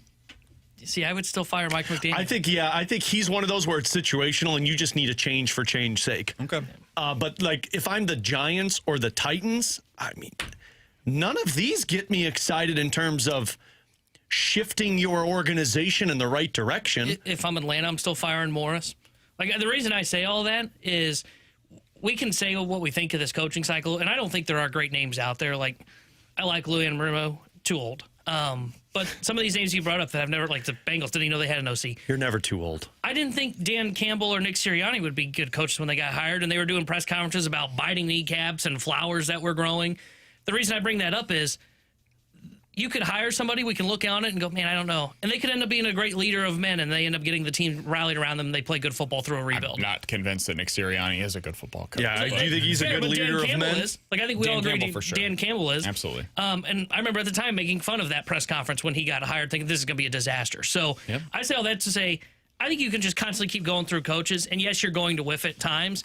You could also end up with your next coach that's there for 10 years. The place where I would stop short of that, though, because I think that's a fair argument on the Dolphins, the Falcons, those kinds of teams where they just clearly need a change. Change for change's sake, it might be worth it. There's been some talk about, hey, do the Steelers move on? Is it time for a split between the Steelers and Mike Tomlin? Like Not that- for one of these dudes. Well, but if I'm another team, that's who I'm waiting on if he gets let go. Absolutely. 100%. John Harbaugh. Is it time? Has it gone stale for Harbaugh in Baltimore? Maybe. I'm not firing him to hire one of these schmucks, though. If I'm trying to think of other teams that maybe fit into the Washington Commanders, did it go south for them this season with Quinn? Is it best to move on from? No, not for one of these guys. I just don't think if you already have a coach that has at times in the past been considered to be a good head coach, I'm not moving on from one of those guys in order to go hire one of the candidates that's currently being speculated about. That's not something that I would be particularly interested in, especially one of my things that I would ask is, if I move on from this guy, is he immediately at the top of the candidate list? And if you move on from John Harbaugh, as you mentioned, Alex, he's immediately at the top of the line. If you move on from Mike Tomlin, he's the #1 candidate this offseason for any other team that has a vacancy. I wouldn't be doing that if I'm these teams. Yeah. The Bengals, maybe. But they're a team that I would. Zach Taylor, if you want to move on from him, that's fine. I think teams would hire him. Well, if I'm the Bengals, I'd just keep Taylor and just say, look, it's been an injured-riddled season. We've been terrible on the defensive side of things. But, like, out of the list that's out there, I'm not going to go up. Mike McDaniel gets fired, would you rather have Zach Taylor again or go hire Mike McDaniel with that offense? I'd keep Zach Taylor. Really? Interesting. Okay. I've not heard anything from Cincinnati where I hear stuff about like the locker room, guys not showing up, to his calling out teammates. Did you hear Joe Burrow's press conference yesterday? Yeah, that one wasn't very good. I did not hear Joe Burrow's press conference. Joe Burrow basically said the only way that I continue playing is if I like it and if I'm having fun. And right now I've got a lot of stuff going on, so it's something that I've got to think about. Like, he sounded like somebody that was very much inconsiderate. He sounded like Andrew Luck when Andrew Luck was considering retirement and ultimately shocked the world right before the season and ultimately retired. I don't know if that's a Taylor thing than it is more of a Burrow thing. Oh, for sure. But That's why I wouldn't throw that under Taylor. And I don't think it gets any better with Mike McDaniels. Like, if you were telling me Mike Tomlin or Harbaugh was available, then yeah, I'd fire Taylor to go get one of those guys. But I think that's a lateral move where you go from Zach Taylor to Mike McDaniel. Maybe. Now, if I'm the Titans or anything, I'd hire Mike McDaniel because everything else is trash. So let's go get somebody who at least could raise the ceiling. I just continue to believe. I think Mike McDaniel is a good coach. I don't know that he's somebody that can be around for like 5+ years. He, for the opposite reason of Jim Harbaugh, might have a cap on how long he can be your head coach because stuff might just become messy. You know, he might not be the disciplinarian in the way that Andy Reid or Jim Harbaugh, John Harbaugh, Mike Tomlin are. But he can bring a fun offense with him. That's why I think he's an OC, not a head coach. But maybe that's good enough for a couple of years to get you, like, if you have a young quarterback, if you're the Titans, you brought them up. If I have Cam Ward, maybe he can help me develop Cam Ward. and then 2, 3, 4 years down the road, I fire him to hire the guy that gets me over the top. Yeah, those teams, I would just go get a coach that has name recognition to where it's like, hey, like if I'm the Giants, I'd rather go a Mike McDaniel, who it might not look good in 3 years. He might be gone, but get me an offensive mind with Jackson Dart and Scatteroo next year and Malik Neighbors and say, hey, make us better for 3 years, and then if it still isn't good, we'll go out there and get the upgrade from there. I will be very curious to see, because there are not very many offensive minds that are available this year in the coaching cycle. Like, even some of the guys that I'm not familiar with that are apparently candidates, there's just very few of them listed. It's almost all defensive minds. That's why it's wild if you're the Giants, because like seeing what Jackson Dart did and what you have, like, God, I'd rather have an offensive mind. Maybe. I mean, there's some good defensive-minded coaches across the NFL right now. You look at Seattle. They've got a defensive guy as their head coach right now, and it's working. So it can work. I think the easier and, in my opinion, the preferable way to go about this is to hire the offensive mind that will always be there, so you don't have to consistently worry about the offensive coordinator, but get the best coach in there. Do you think the Patriots regret hiring Mike Vrabel? I don't, but he's a defensive mind. Get the guy that you think can take your team to the next level, figure the rest out there, but the trend in the last 5 to 7 years has been going for those offensive minds. They're picked over. There's nobody left. There's no more friends of Sean McVay to be able to go hire. True. So a lot of these teams are going to be, quote unquote, stuck hiring a defensive mind this offseason. By the way, how bad must Tampa Bay's OC be if he's not getting brought up and the last 3 have gotten jobs from Baker Mayfield? He has not done a very good job. Tough. Might also be one of those things where people are like, oh, maybe Baker's pretty good. Maybe it wasn't the finally coaches. realized. Also, I'd say this Liam Combs turned out to be a pretty good hire. a really good coach. Who's the other one that got hired? did you mention Vance? Carolina's coach. Did you mention? He looks like he's fine. been a solid coach, too. Did you Canals. mention Vance Joseph? Mm-hmm. Didn't that, He's done a great job with that defense. I think a lot of that is because they have excellent talent. yeah, but didn't that also go poorly when he was a head coach the last correct, time? yes. With the Broncos. It lasted, I think, 2 years. I think Maybe it was one. more. Oh, was it only one? I thought he got another year. You might be How long right, was though. Vance Joseph? Because I think it was like think him it and was only Steve Wilkes one. were the 2 Yeah. guys that got hired in the thought it same was the one cycle. and done. It was 2. It was Okay. 2. Yeah, it went 5-11 and 6-10 over his 2 years It's as the head not coach of the awful. Broncos. Not awful. Now, it's worth noting, that was 2017. Who was their quarterback that season? Wasn't that the Memphis guy, Lynch or something like that? Paxton? Yeah. I think that was him. They were like rotating between him, maybe Osweiler. I was wondering if Osweiler was the guy at that Can't point remember. in time. Oh. Well, no, because he It was left for Trevor Houston. Simeon and Brock Osweiler. Oh, Simeon, I forgot about. So, I mean, he got. Case Keenum was their starter the next year. I don't know how much I can really blame him for that. He didn't exactly Case get Keenum was handed a full elite for a little bit. billing. All right, alongside Alex and T-Bone, I'm BK. A little bit. It's BK and Ferrario here on 101 ESPN. In about 15 minutes, is there a hockey trade to be made out there? There's a list that came out earlier today from Greg Wyshynski on the top trade targets that are potentially available as we get closer to the pre-winter break freeze for the rosters. Nailed it. So we'll get to some of those coming up here in just a little bit. Junk Drawer is next here on 101 ESPN.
Alongside Alex and T-Bone, I'm BK. You got BK and Ferrario here on 101 ESPN. All right, let's dive into the junk drawer. T-Bone, what did you say you have for us today? So we've admitted as a show that we're probably not going to get to throw first pitch out because our fantasy... Because of somebody. I don't know how it works. We should update this. So we're not doing well.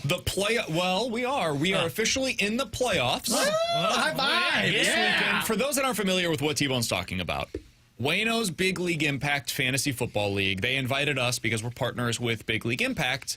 So the shows on the station are a part of the Fantasy League. TMA, we got one, and the Fast Lane got one. So we do it as a show. I put our team in every single Thursday. And we started out really hot, boys. I mean, we were the best team in the league out of all 50 plus. We would have been undefeated if not you telling Marshy to put his lineup together. Over the first month. So we ended up with a signed Alec Burleson picture, which is in our office hanging because up. We were the top team. We kiss it every time we leave the studio. It's been a little more hit and miss ever business. since, but that first month was glorious, and it was enough to carry us to, I think, a 9-5 record. Until BK brought up, guys, we could throw a first pitch, and I don't think we've won a game since. BKO. So this week is the start of the playoffs for the Big League Impact League. I forgot to tell you, we... Oh, don't tell me it's Wayno. have a bye. Oh, yeah. The first round of the playoffs this week. So I don't know, T-Bone, how this works. Okay. It's possible the playoffs will end with somebody getting that opportunity to throw out the first pitch. I don't know if it's the regular season winner. I don't know if it's like full total season. I don't know how it works in terms of who actually gets that opportunity. Hasn't been totally clear to me, but if we were to win the league in the playoffs, I wonder if maybe it's still in play. So the reason I brought this up is because I found our alternate plan, but we got to decide by December 12th because this offer ends. Oh, so okay. Tomorrow. Let's make it decide right now. So if we believe in the BKO, which is so real, we may want to look at the Springfield Cardinals, the Cardinals AA affiliate, because I saw they tweeted out that you have an opportunity to throw out a first pitch and get 4 tickets to a 2026 Springfield Cardinals game, all for just $99. Really? And I am thinking this could be our consolation prize. Will they let all 3 of us throw it out? Because if we're going to pay money for it, then all 3 of us have to throw it out. Sure, we could talk to him about it. I called dibs on throwing to Liam Doyle. I've always wanted to throw out a first pitch. It's been like a bucket list thing. And Yeah, I know minor league game. never knew it was ever going to happen, but it's like I've always wanted to do that. And I'm sure you guys have as well. Yeah, there's a chance that this game that we could go to for the Springfield Cardinals would have more people there than at Busch. I want the Cardinals one to happen because I really want to have a BK and Ferrario day at the ballpark. Same. Yeah, that's a big now, part there might of be this. like 15 people there, but might be able to do still. that for Springfield. Hey, if the Cardinals would love to do a BK and Ferrario day at the ballpark, I'm in. Memphis, you're on board as well. Would be like, who's BK and Ferrario? 4 tickets. Even the Cardinals. This is amazing. That's a really cool promotion they're doing. Smart. And I saw this also could be a punishment idea as well. To make somebody throw the first in pitch the out? photo that I saw that they promoted this on, there's a guy wearing a elf costume throwing out a first pitch for, I'm assuming, what was a Christmas in July. So imagine picking the outfit for the person that has to throw out. I'll volunteer for that punishment. I love this idea. I think we should do it. I think we should reach out to their PR people. Yeah, I wonder if they would be willing. We could do like a BK and Ferrario day at the park where we broadcast live in Springfield at their ballpark that day. Do games in between the innings? We talk with Liam Doyle. I don't know at that point in time, whenever this may be, who the other Cardinals will be at that level. Rodriguez might be there. Rodriguez would be at the AA level, possibly. Chance that kid they acquired in the Helsley trade could be there. I think he was at High last year. There you go. I can't remember his name. Baez, yeah. We could do like, believe it or not, we could all sing karaoke. Oh, during one of the 7th inning stretch, we could do Believe It or Not. There you go. Wow. How could the Cardinals pass up this offer? We could do a BK and Ferrario punishment at some point during one of those in-between innings. Get hit by a minor league fastball? Oh, my God, yes. Make T-Bone have to take an at-bat at the batting practice because he says he can hit a major league pitcher. That would be I don't think I see lefties well, so I couldn't hit Doyle. Springfield, either you need to get on this, Memphis or St. Louis, because somebody needs to take advantage of this great marketing opportunity. Blues, you're on notice as well. BK and Ferrario night at the rink. We're here for it. We'll make it entertaining. I think we should do this. Get some T-shirts made. We need to reach out to the Springfield Thunderbirds and say, hey, we're interested in this. I don't know if we can have everything. Excuse me, the Springfield Cardinals. Hey, damn it! Oh, come on, man! Now. You BKO'd us before it even happened. We should reach out to the Springfield Cardinals find out what we need to do in order to make this possible. Say, hey, we'll pay the $100. We're good with that. But how can we get it to the three of us throwing out first pitch and we associate with you guys for this We'll BK pay the Ferrario Dance $100. Park? We're not desperate. We'll pay the $100. Yeah, that's fine. But please let us do a BK Ferrario Day at the keep track park. of where BK's going. He might be like, guys, I booked my flight. I'm like, just I'm going to Massachusetts, baby. Hey, I'd do a Thunderbirds night at the rink. Let's do it. Alongside Alex and T-Bone on BK in 15 minutes, believe it or not. Beat the Blues coming up at 1:30. If you would like to be a part of that today, now is your opportunity to do so. 314-399-9646. That is the Air Comfort Service text line. All you got to do, text in, say, I can beat the Blues. We will pick our contestants at random. Today, they're going up. T-Bone, who's our contestant today? We got Nick Bukestad. Nick Rotisserie. So the winner is going home with a pair of tickets to see the St. Louis Blues and a signed hockey puck by Nick Bukestad. That opportunity coming up at 1:30. Text in right now if you are interested in going up against Bukestad in Beat the Blues today. But next, is there a hockey trade to be made from this list that we're about to read? We'll talk about it next here on 101 ESPN.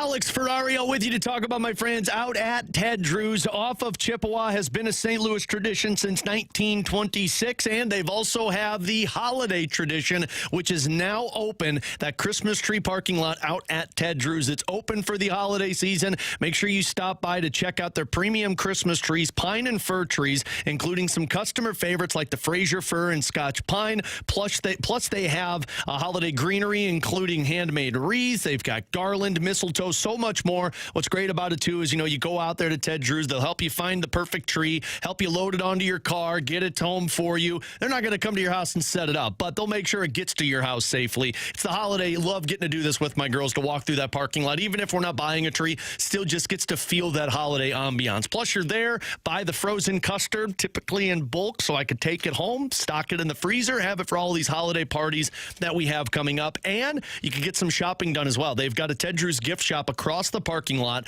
which has got Ted Drew's apparel. It's got Ted Drew's and St. Louis souvenirs, plus easy stocking stuffer and Ted Drew's gift cards, because who doesn't love frozen custard? So go check them out off of Chippewa. Ted Drew's holiday season is now open, so get out there because it's only while supplies last with those Christmas trees and handmade wreaths. Ted Drew's, where tradition tastes great and the holidays feel right at home.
Got some big news for T-Bone, Alex. St. Louis singles, your chance to find love in paradise is here. As Love Island USA is seeking contestants for the upcoming season of the reality dating show. This is based upon the popular UK series with the same name. It is going to put together a group of islanders who live together in a luxurious villa in pursuit of love, survive recoupling, and win over $100,000 in a potential prize. T-Bone, you could get a wife and money. You can apply online. All you have to do, you're over the age of 18. T-Bone? That's me. Answer a few questions about yourself and your love life. T-Bone? Upload a few photos and videos so the casting team will get to know Get my you. good side. If you have a friend or relative that you think would be perfect to the show, you can also submit a nomination on their behalf to an email that's listed. So let me throw this at you. Yeah. We need to fill that out tomorrow on the junk drawer. Okay, deal.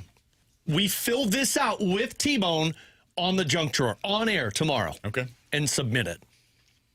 Deal. T-Bone, we are do it. going to find you love. You know what's so funny about that? I signed up for a game show last night. Really? I watched The Floor with Rob Lowe. I don't know if anybody watches that show I've before. heard of it. It's fantastic, in my opinion, because it's just like they put pictures and you have to say them and go back and forth, and whoever doesn't get the answers in amount of time. So they're looking for new contestants. And I saw it last night with Katie, and I go, I'm so submitting. I filled it out. I did a video last night. So hopefully in April and May of 2026, Ferrario is going to be in LA recording The Floor. If you could be on any game show, current or previous, what would you want to be on? What game show would you have most wanted to be involved In with? terms of winning money, just in general, like if you had the opportunity to go on the show, what would you want I've to go always wanted to be on Whose Line Is It Anyway? Love improv. Love it. And I think that show is funny as all hell. But like money ties to it, I've always wanted to do Who Wants to Be a Millionaire. And I don't. Whose line is it anyway? It's not a game. Yeah, that's show. why I meant money. It's more like of an improv show. But like Who Wants to Be a Millionaire was a really good one. Mine would be Wipeout. I think I could totally do it. Dude, yeah. no, If I it's could get amazing. across those four big red balls. Everybody easily. says that. Yeah. There was also another game show on that was called Friend or Foe, to where you would go back and forth with people, and then like you'd work as a team to build up money in the bank, and then at the end of it, you either decide to split it with the person or you take all of the money, and you got to hope the other person doesn't agree with you. Is Minute to Win It still on? No, but they got another show that I was watching called 99 to Beat, which is kind of like Minute to Win It. That's the game that I would have wanted to be a part of.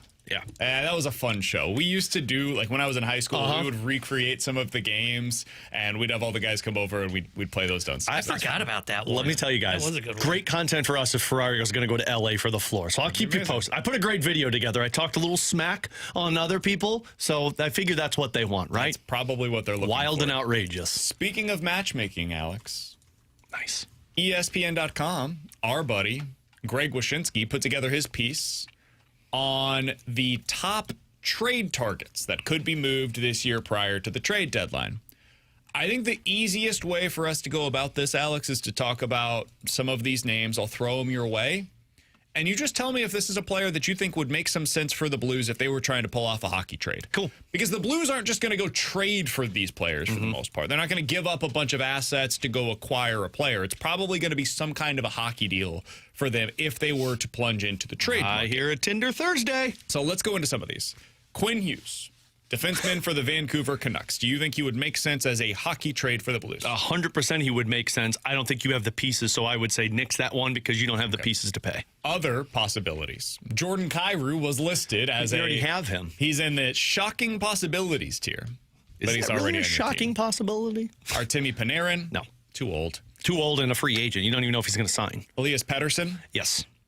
I know he's been I know he's been kind of a soap opera over these last couple of years. Sometimes those guys need a change of scenery. He's making a lot of money, but he is also a 100-plus point player. So if there was the right hockey trade to make, I would pull that deal off. I've not looked. I know Washington is having a good season. What is Pierre-Luc Dubois doing? Oh, he's hurt. Yeah, I think he's out for the season or at least 6 months. Okay. Yeah, he played in 6 games, did not have a point. Pettersson has been better this year. He's got 22 points in 28 games, and he's got 8 goals. He's looked like more of a He looks like more of the guy that we saw a few years ago than what he did last year. So he's one of those change of scenery guys. Morgan Riley, Toronto Maple Leafs defenseman, Alex. He was their number one previously. Yeah, I would not make that trade, no. Okay. He's not good defensively, and frankly, he makes way too much money, and he's old. I think you've got a lesser version of Morgan Riley and Cam Fowler who's better defensively. I'm going to run through these names quickly, and you tell me if any of them stand out to you, because all of these guys are pending free agents. Cool. Rasmus Anderson. No. Mario Ferraro. Yes. Jordan Eberle. No. Boone Jenner. Yes. He's older. If you could re-sign him, and I think you might, like, he's a guy that I think brings a culture into the room. I would look into that. Isn't he like a third-line center? He's their second-line, third-line center, yeah. He's kind of what Shen is, but I think he's got more I think he's got a lot of Shen in terms of willing to go into the battle. Evander Kane. No, hell no. Hell no. Mason Marchment. No. I like Marchment. I just, too much money. Nick Schmaltz. I would. He's going to be a lot of money, though, and I don't know if you want to pay that. Jaden Schwartz. No. Alex Tuck. No. Continuing along here. Now, these are players that have term on their contracts. I like term. Philip Deneau. No. Justin Falk. You interested? I already have him. Connor Garland. Yes. Nazem Kadri. No, hell no. Jonathan Marchessault. No. Tyler Myers of the Vancouver Canucks. Older, I like him, but no. Ryan O'Reilly. Yes. I would do that. Why? Bring him in as a third-line center for you. To replace Dvorsky? Honestly, I might use Dvorsky on the wing. Okay. Let Dvorsky be around him a little bit. I'd look into it. I don't think you would do it because they're wanting a first-round pick for it, and I'm not paying that. Some of his defensive responsibilities, as Joey was talking about. Yeah. Steven Stamkos. No. Owen Tippett. Yes, absolutely yes. Pavel Zacha. I wanted him last year. I think Zacha produces like Pew Suitor produces. Bowen Byram. We talked about him a lot in the offseason. Now you got a spot for him, too, because he's a left-handed defenseman, and I think you need more on the left side. Igor Shinikov. I don't even know who that is. He's the forward for the Columbus Blue Jackets. There's a pretty good chance that I mispronounced his name. Chinikov. You did China. It's China. You're close enough. I do like him. I think he's got more offensive upside. They play him on a fourth-line role because Dean Evanson just does not like him for some reason. You'd have to pay too much for him, though, but he'd be somebody I'd be interested in. Brad Lambert, who's wanted out of Winnipeg for about a year and a half. Yeah, no. He's in the minor league still. Pavel Mintyukov. That's good, man. He's one of those where Ducks, also a guy that's wanted out. He's one of those that you have to sound out every single letter that's in his name. No, I don't. I wouldn't be into. That's another young. That's Logan Mailloux. It's another young defenseman. Offman. I don't know who this is. He's a forward for the Rangers, former first-round pick that's kind of been stuck in the minors. Sure. He's another change of scenery guy, but he's also a guy that's inexperienced, like what Dvorsky and Stenberg and those guys are. Nick Robertson. Time to talk about him again. Man, I can't believe they're talking about him. He's actually been better for Toronto. Yeah, Craig Berube came out recently and said his performance is like underwhelming. He said he's taken a step back. He's got 6 goals in 27 games. I'd look into it. Change of scenery guy. He's like 5'5". Yeah. He's T-Bone size. No, T-Bone's bigger. Yeah. I mean, you're playing Hugh McGing tonight. I'm 5'8". He's also T-Bone size. And then there's a bunch of goalies on this list and older guys, Michael Bunting, Blake Coleman, Brandon Carlo. I think if you were to... Brady Shea. Out of all those names... Jamie Alexiak. Oh, I love Jamie Alexiak. You're not good, though, so I don't know if Jamie Alexiak makes sense right now. Out of those names... Sherwood. I'd go Pedersen. I'd go Owen Tippett. I'd go Chinikov with Columbus, and I would go Bo Byram. I think those would be the guys that I would pursue because they help you now, and they also help you in the future. Chinikov, in my opinion, is a top 9 forward that just doesn't get playing time with Columbus, and this is the old, well, why is that? Because Columbus is a weird team. It speaks for itself why you'd go get Bo Byram, why you'd go get Elias Pettersson. Owen Tippett's another interesting one. I don't know what that hockey trade would look like, but Owen Tippett is one of those guys that when the puck's on his stick, he can score goals. So there were a few names that you mentioned that I want to refer back to. I don't like the idea of Boone Jenner. I just don't think it makes sense for where you're at. There was a point in time where I think a player like that would have made a ton of sense for the Blues. This is just not that time. He's 32. He'll be 33 next year. I don't think he makes sense timeline-wise with where you're at. It's kind of similar to Braden Shen. Yeah. If you're going to get Boone Jenner, you just keep Braden Shen. I think Connor Garland is just more of the same. I don't think you need to add another player that plays like 15 to 20 goals. You've got 6 of those guys. This is the only reason I would be interested. Checks plays a lot like what Jaden Schwartz used to play. He's going to come away with the puck more times than not. That's why I would at least be interested. The reason I'd be hesitant, he makes way too much money. I think he's like $7.5 million. Damn. That's overpaying for a guy that's a 20-goal scorer. Yeah, Ryan O'Reilly, same thing that I said about Boone Jenner, just put it there for him. The players, though, that I do like the idea of maybe making a move for them include Mario Ferraro, who's a defenseman. He's 27 years old. He's just really solid, top 4 type of defenseman. If you're going to trade Justin Falk and you want to have somebody internally that can fill that role, and he can be here a little bit longer term, Mario Ferraro, to me, makes some sense in that regard. I still don't mind the idea of Nick Schmaltz. You're going to have to pay him a ton of money, though, and so if you are going to have to pay that type of freight, I'm not interested in that.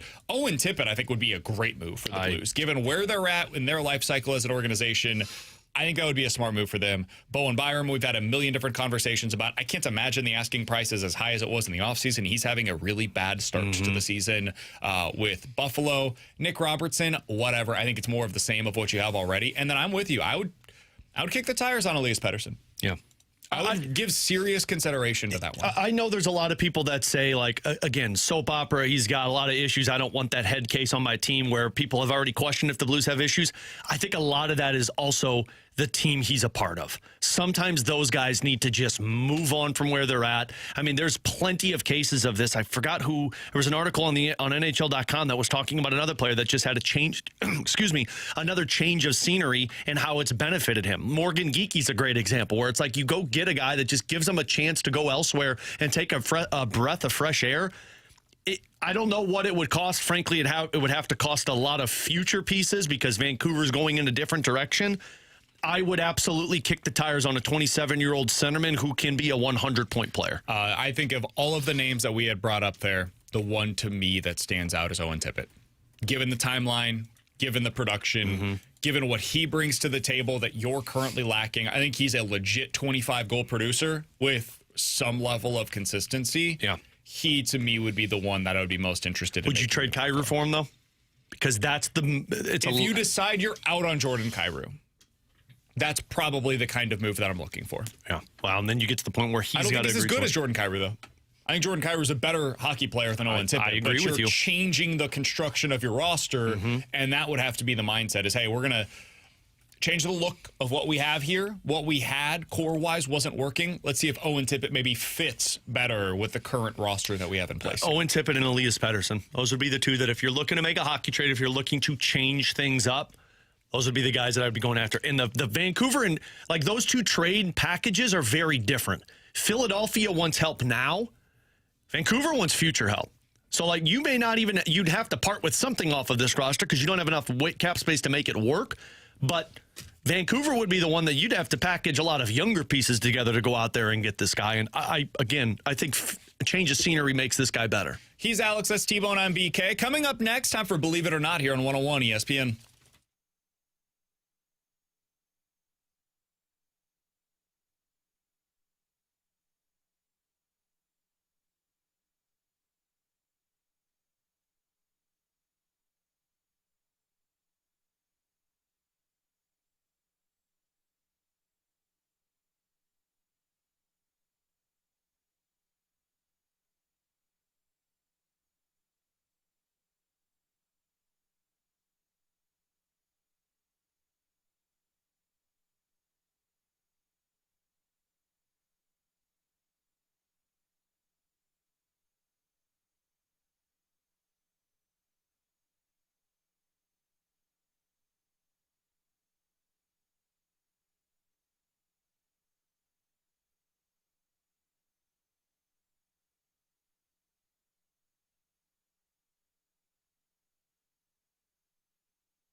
So good to have this back. Finally, somebody remembered it. For the big boss, John Kiowski, who we were serenading earlier. He loves our singing. I know.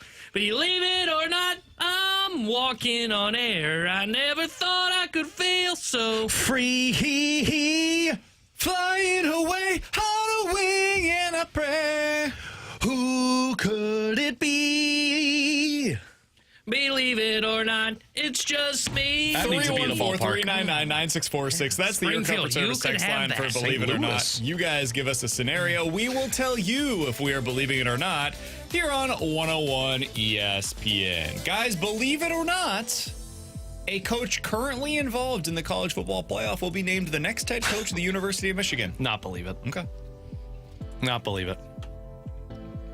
You're not going to see two Lane Kiffins in one season. If you do, God, that would be awesome. But I'm out. Not believing it. I'm going to say not believe it either. I don't think those guys are going to leave. I don't think DeBoer's leaving. And he's really the guy that I would circle on that. And if he's not leaving, I think they're going after a fish in Washington. So I don't think it's going to be a guy that's in the playoff. Going to hire a fish? Yeah. Kurt Cignetti wouldn't go there, right? No. I don't think so. If he's not taking... Michigan's a great job, I know, but you're one of the best teams right now in college football. I know. Why would you? I don't think you leave until after you're eliminated. Or you win. I'm glad you cleared that up. Can you imagine if Kurt Cignetti won the national championship, and kind of similar to what we see in the NFL where coordinators for Super Bowl teams decide to go elsewhere, he leaves Indiana at the end of the year. He's like, I accomplished what I came here to do.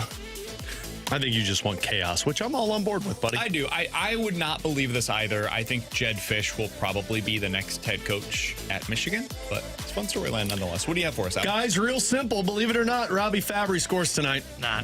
I'm so believing this one. Hammer a parlay tonight between Robbie Fabry picking up a point and Colton Parayko scoring a goal. Well, when you do that, make sure you use the DraftKings Sportsbook app and use promo code Tanner. Bet 5, get 300. Bonus bets tonight for Underdog. Go over using Underdog, the promo code baby. BKO. Higher on Fabry points, higher on Parayko goals. I guarantee you that bonus boost is going to help. But yeah, it'll help. What do you mean? Oh, what? Can't guarantee anything. Oh, I can guarantee it's going to happen. You can't. Yes, I just did. He said he thinks it's probably going to happen. Yeah. Let's get away from legal here. Guys, believe Guarantee it or you'll be not. happy about that. There you go. Believe it or not. Is that better? No? Wilson Contreras will be the New York Mets starting first baseman on opening day I'll say 2026. believe it. I'm going to say believe it. It makes a lot of sense for both teams. I think they called to find out what it's going to cost. They're going to look around to see what else is out there and realize that our fan base is not going to accept any of these free agents. It is amazing to me. He's basically recreating the Brewers. Yeah. All the way down to the point of like acquiring a Contreras to be a big bopper in the middle of the order. Unfortunately, this one I don't know if is on the same level as his brother. But I think close. Wilson's as good of a hitter. Yeah, I think getting him from behind home plate really can showcase that. I know he got off to such a weird start last year, but I think that's just a mirage. I would believe this as well. I think they're going to make this move. I saw Bob Nightingale, predict they're going to trade for Christian Walker. Oh, man, they will burn down Citi Field if that happens. Yeah, I believe this. My Mets friend is not happy. Because Pete Alonso left? Was less mad about that, more mad about Diaz leaving when they apparently offered him a deal that was worth like $9 million less over the 3 years, and they have an owner that has all of the money in the world. He was furious about that one, and then he's also frustrated today that the pivot for them apparently is like not going out to get another reliever, because there was one other dude that's legit that was available. That was Robert Suarez, and he just signed with the Atlanta Braves. So now what are you doing? I thought maybe it was because he loved the trumpet song when he came into the ballgame. By the way, Brewers have made their first splash. Really? A fella I've never even heard of. Oh, yeah, he was with the Angels, I thought. Or no, the Tigers. See, you don't know. No, it was the Tigers. Say the name. Akil Badu. Oh, yeah. That was Tigers, wasn't it? Okay, he signed a major league deal with the Brewers. Wasn't he like a top prospect for the Tigers for the longest time? Great. Oh, here they go with another one of these guys. Yeah. This is going to be another Quinn Priester. Yeah, I was thinking, what's his name? The first baseman they acquired that went off from Chicago. That's a good one, too. I was just thinking of untapped potential. Yeah, but you're right. Badu has not been good, though. No. He had a good year in the minors last season, but every time he reaches the major league level, he struggles. So They gave him a major league deal. Interesting. Oh, yeah.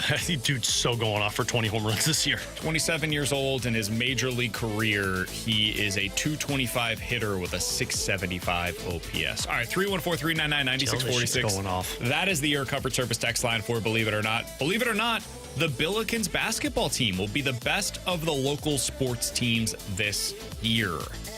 If you include Illinois basketball, I would take them over SLU. If you are not including teams outside of the St. Louis Metro, then yeah, I would agree with that. Yeah, I mean, if it's SLU and Mizzou, I would say SLU is going to be better, no question. Yeah, I would agree. If you count Illinois, Illinois is definitely better. If you don't count them, I would agree. That SLU team is pretty good. They're going to have a chance. And the best part for them is they're not the only team that's pretty good in the A-10. I think there's about 4 teams in the top 50 in net. So there's a chance that conference could send maybe 2 teams, maybe more to the tournament. George Mason is good, Dayton's solid, VCU's good, and SLU is good. So you've got some opportunities for decent wins. Watch out for my Lindenwood Lions, though, boys. 1-0 in conference play. Don't look at when they played. Don't look at when they played St. Louis earlier this season. Who did they beat in conference play? I don't even know what conference they're in. They're in the Ohio Valley Conference. Oh. Tanner. He doesn't know who they played. I don't know Believe it who or they not, played. Mason Wynn is the schedule open. Mason Wynn is the only everyday infielder from last season that we will see on the 2026 opening day roster. So Arenado, Contreras, Wynn, Donovan. Yeah, I would say believe it. Yeah, I think that's right. Yeah, I would believe it. Unless they're counting Herrera's catcher, but if you're just doing the infield around the horn, yeah, Wynn will be the only one that comes back, I think. Beat Eastern Illinois. That's who they beat. And even then, down. if you want to include Pedro Paez, I'm not sure. Oh. I don't know if he's going to be back next year. I think Paez is going to be gone. I was counting Herrera since I think he started opening day behind the plate, but yeah, that's fair. Yeah. 314-399-9646 is the Air Comfort Service text line for Believe It or Not. Guys, believe it or not, Nick Saban's name is on the list for Michigan. Not. Believe it. Oh, I think his name's on the list. I mean, you have to put it on the list. Sure. Yeah, it's on every list. Saban, you call Kirby Smart. You think you call Signetti? You call Ryan Day. You call Signetti. That would be awesome if Ryan Day. I want Ryan Day taking that job. You call you call Dan Lanning. You call the best coaches in America. They tell you no, and then you move to your realistic list. Dan Lanning would be interesting. Yeah, I just don't know why you would leave that job. That's become a good gig. job. Yeah. Would Lincoln Riley take one it? booster that you have to get. Yeah. It's Michigan, though. Nike. Would Lincoln Riley take that job? Probably. I don't know that I would want call that. No, I don't think that's a either. good fit at all. I agree. I don't think he is either. I think there are certain coaches that are not good fits in certain areas. I don't think Lincoln Riley would be a good fit there. They are much more of a blue collar type of mindset. They play with physicality. Well, they love run Dabo the Sweeney. football. No, because you got to be a little more modern than that. They care about winning, man. And Dabo doesn't do a whole lot of winning right now. Now, I think Eli Drinkwitz would actually be a really good coach there. I think he would fit with what they want to do. Why do you keep trying to get Drinkwitz out of Mizzou, man? I'm not. I love promise it. you. All I I love do it. is just every team that pops up. Oh, this is Drink's spot right here. This is the thing that I went back to when Drinkwitz was really one of the top candidates available. I think some Mizzou fans value Eli Drinkwitz less than these athletic directors seem to. And I think you'll see Eli Drinkwitz's name mentioned with Michigan. I don't know that he's going to be all that interested, but I think he'll at least be mentioned as a candidate for the job. He's committed. Alongside Alex and T-Bone on BK. Coming up next, time for Beat the Blues here on BK and Ferrario.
Tanner Hendrickson here with the Sports Center update brought to you by Saliga Heating and Cooling. Blues back in action tonight as they visit the Nashville Predators. We'll have pregame coverage starting at 6 o'clock with Alex Ferrario. Then puck drop at 7 o'clock with Chris Garber and Joey Vitale. The Sports Center update is brought to you by Saliga Heating and Cooling, a Daikin Heating and Air Conditioning dealer.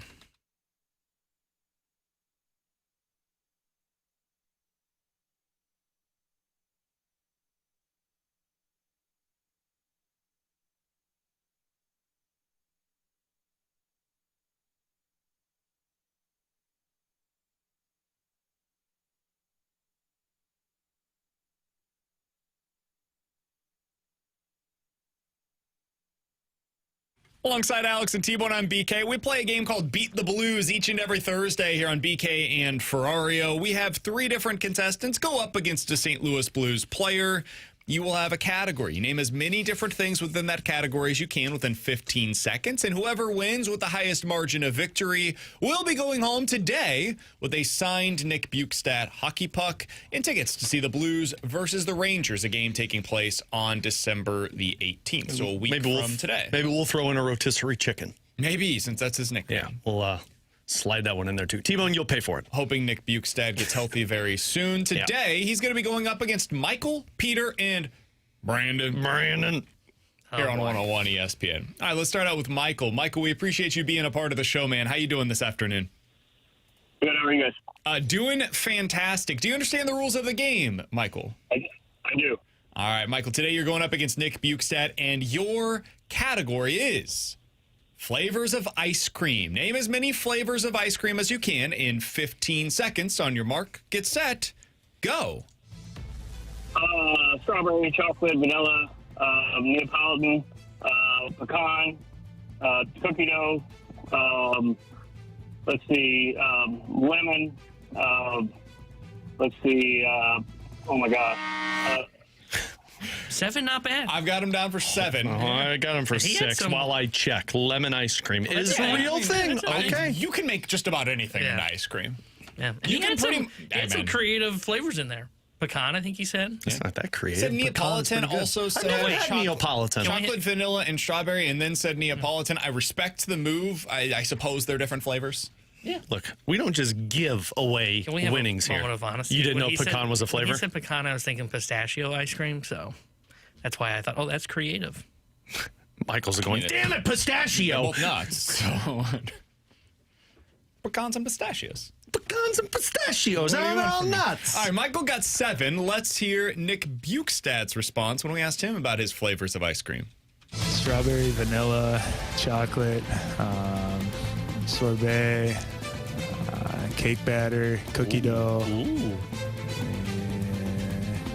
chocolate chip. Did I already just say that? I'm not a big ice cream guy, so I'm going to just take that out here. He's a rotisserie chicken guy. We've learned that already. What didn't you like about it? Is sorbet considered to be ice cream? Is it cold and I eat it with a spoon? Sorbet is a frozen dessert. It does not qualify as ice cream. Oh, so we're going to take that off? Yeah, because sorbet is made without dairy. Oh. So it's just fruit. How often do you go out and find lemon ice cream? I mean, you can find that at just about anywhere. Can you? I've seen that one before. Absolutely. I haven't. I didn't know what this was. Okay. So 6 for Bukestad. Yep. So that's 6. That's a +1 for Michael. Way to go, Michael. So Michael is our leader in the clubhouse. He's got a +1. That is the score to beat for Peter, who's joining us now on BK and Ferrario. Peter, how you doing, man? Doing great. How are you guys doing? We're doing so good. Couldn't be a whole lot better. Need some Blues wins, but other than that, we're doing well here on the show. Peter, have you listened to the segment before? Are you understanding of the rules of the game? Yep, I got it. All right, He's Peter. got it, Peter. Saddle up. Your category today. Name as many things as you can that are cold. Name as many things as you can that are cold in 15 seconds. On your mark, get set, go. Ice, snow, beer, hockey, the weather, ice cream, milk, eggs, cheese, Belly meats. Way you go through that refrigerator. That's a solid. You go through that fridge, baby. You start at the freezer, you go through the fridge. Peter, were you going through your refrigerator or were you walking down the aisles at Schnucks? Which one of those was more likely for you? Yeah, definitely going through my fridge. Peter, I like you a lot, but I'm just going to ask the question. Hockey we're allowing?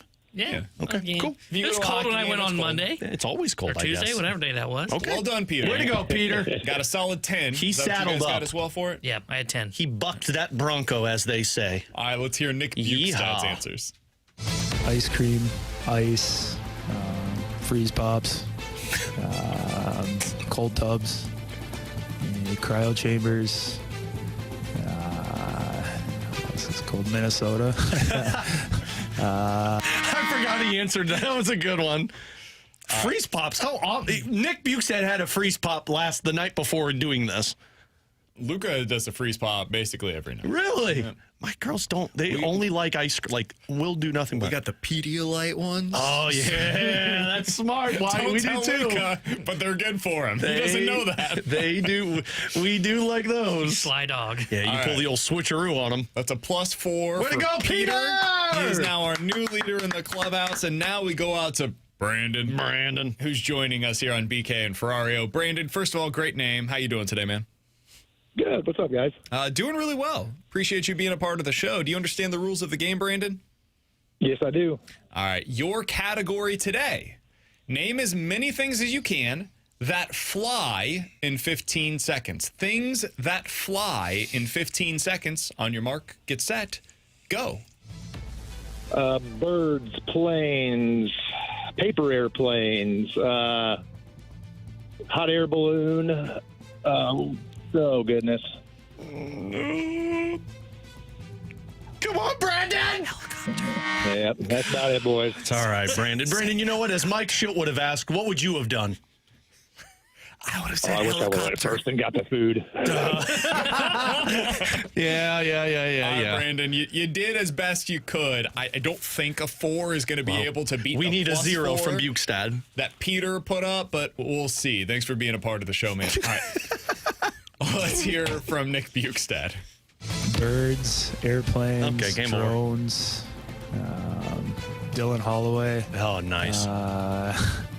What else we got that flies? Mosquitoes, flies, these cicadas. These cicadas. Yeah, Bukestad and I had a bonding moment when we talked about those suckers. All right. It's kind of weird. So that is either 6 or 7, depending on if you would 6, accept 7. Dylan Holloway. Okay. Dylan Holloway. You did it earlier and it was funny. I can't do it. It's 1 a show. That's 6, the max.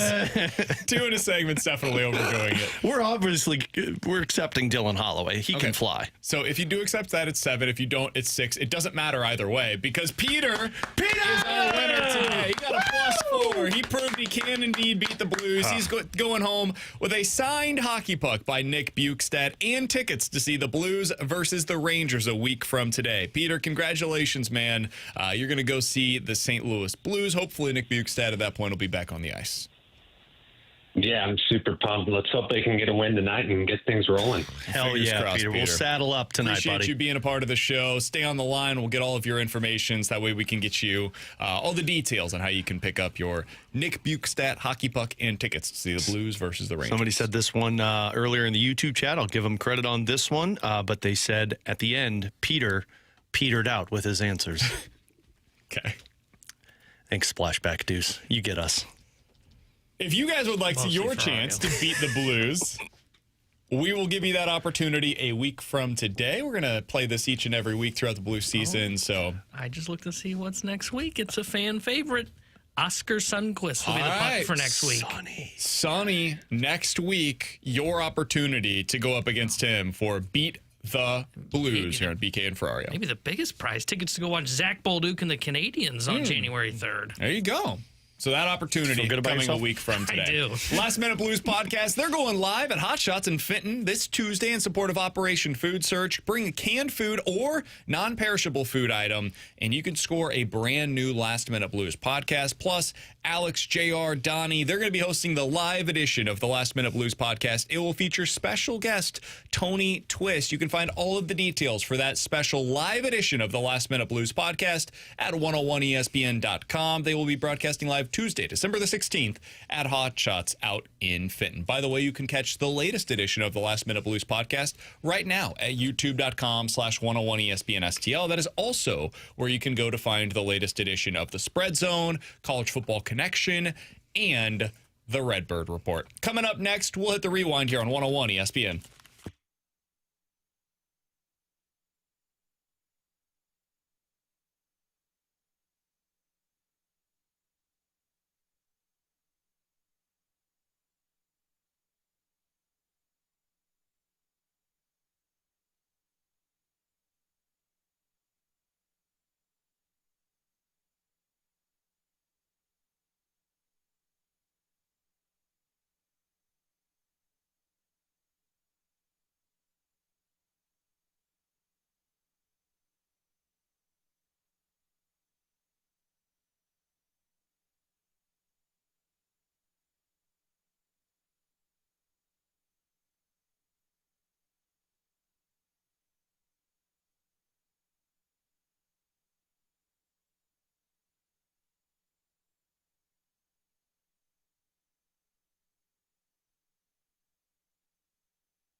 Hey, coming up today on the Fast Lane, they're going to give you a chance to score a Cardinals weekend ticket pack. So be sure to stay tuned. The Fast Lane will have an opportunity for you to win 2 tickets to 10 Cardinals home games next season. So big opportunity there. Stay tuned for that here on 101 ESPN. Tonight, the Blues back in action against the Nashville Predators. We'll have full pregame coverage beginning at 6 o'clock. Puck drop for that tonight at 7. Again, right here on your home of the Blues, 101 ESPN. Just saw this.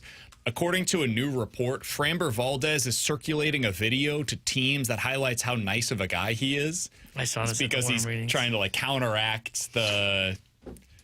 He clearly on purpose crossed up his catcher. Allegedly, sorry.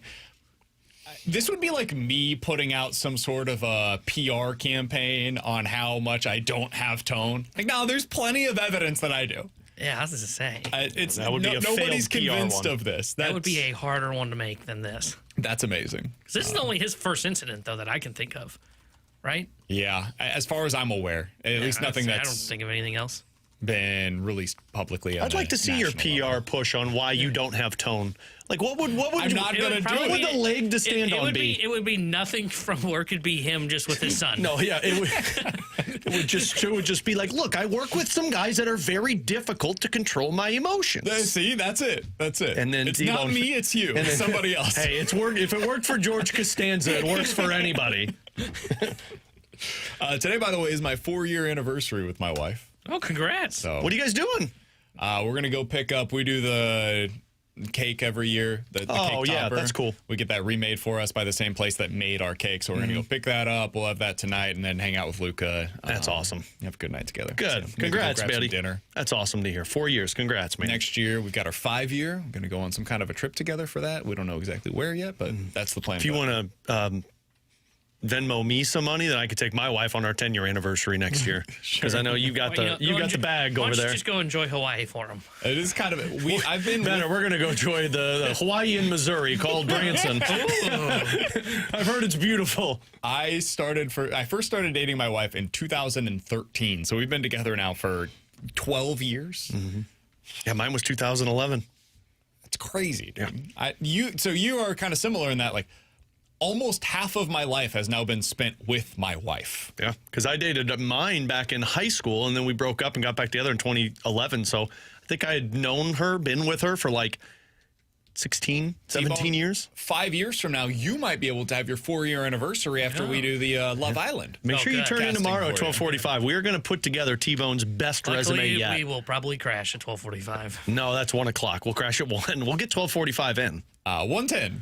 Be sure to tune in as we when we do our pickups. We'll be playing elevator music. If you guys missed anything from today's show, be sure to check it out at the podcast page, 101ESPN.com, and the free 101 ESPN app is where you go to find it. That's all sponsored by Schaefer Door Company. That 101 ESPN app is free to download, super easy to use, and it's sponsored by Dobbs Tire and Auto Centers. It's 157. Your time check brought to you by Clarkson Jewelers, an officially licensed Rolex jeweler. I'd give today's show like an 8.5. Oh, 9.3. I was happy to be back. Yeah, it was good. It's nice to get a reset yesterday. I saw my daughter perform at a Christmas concert and had to come back home. Yeah, I'd go 7.5. I've got something over. Hey, Ferrario, what are you looking for tonight? Man, let me tell you guys what I'm paying most attention to tonight for the Blues, because Colton Parayko and Cam Fowler are reunited, and I can't wait to watch these two. Reunited, and it feels so good.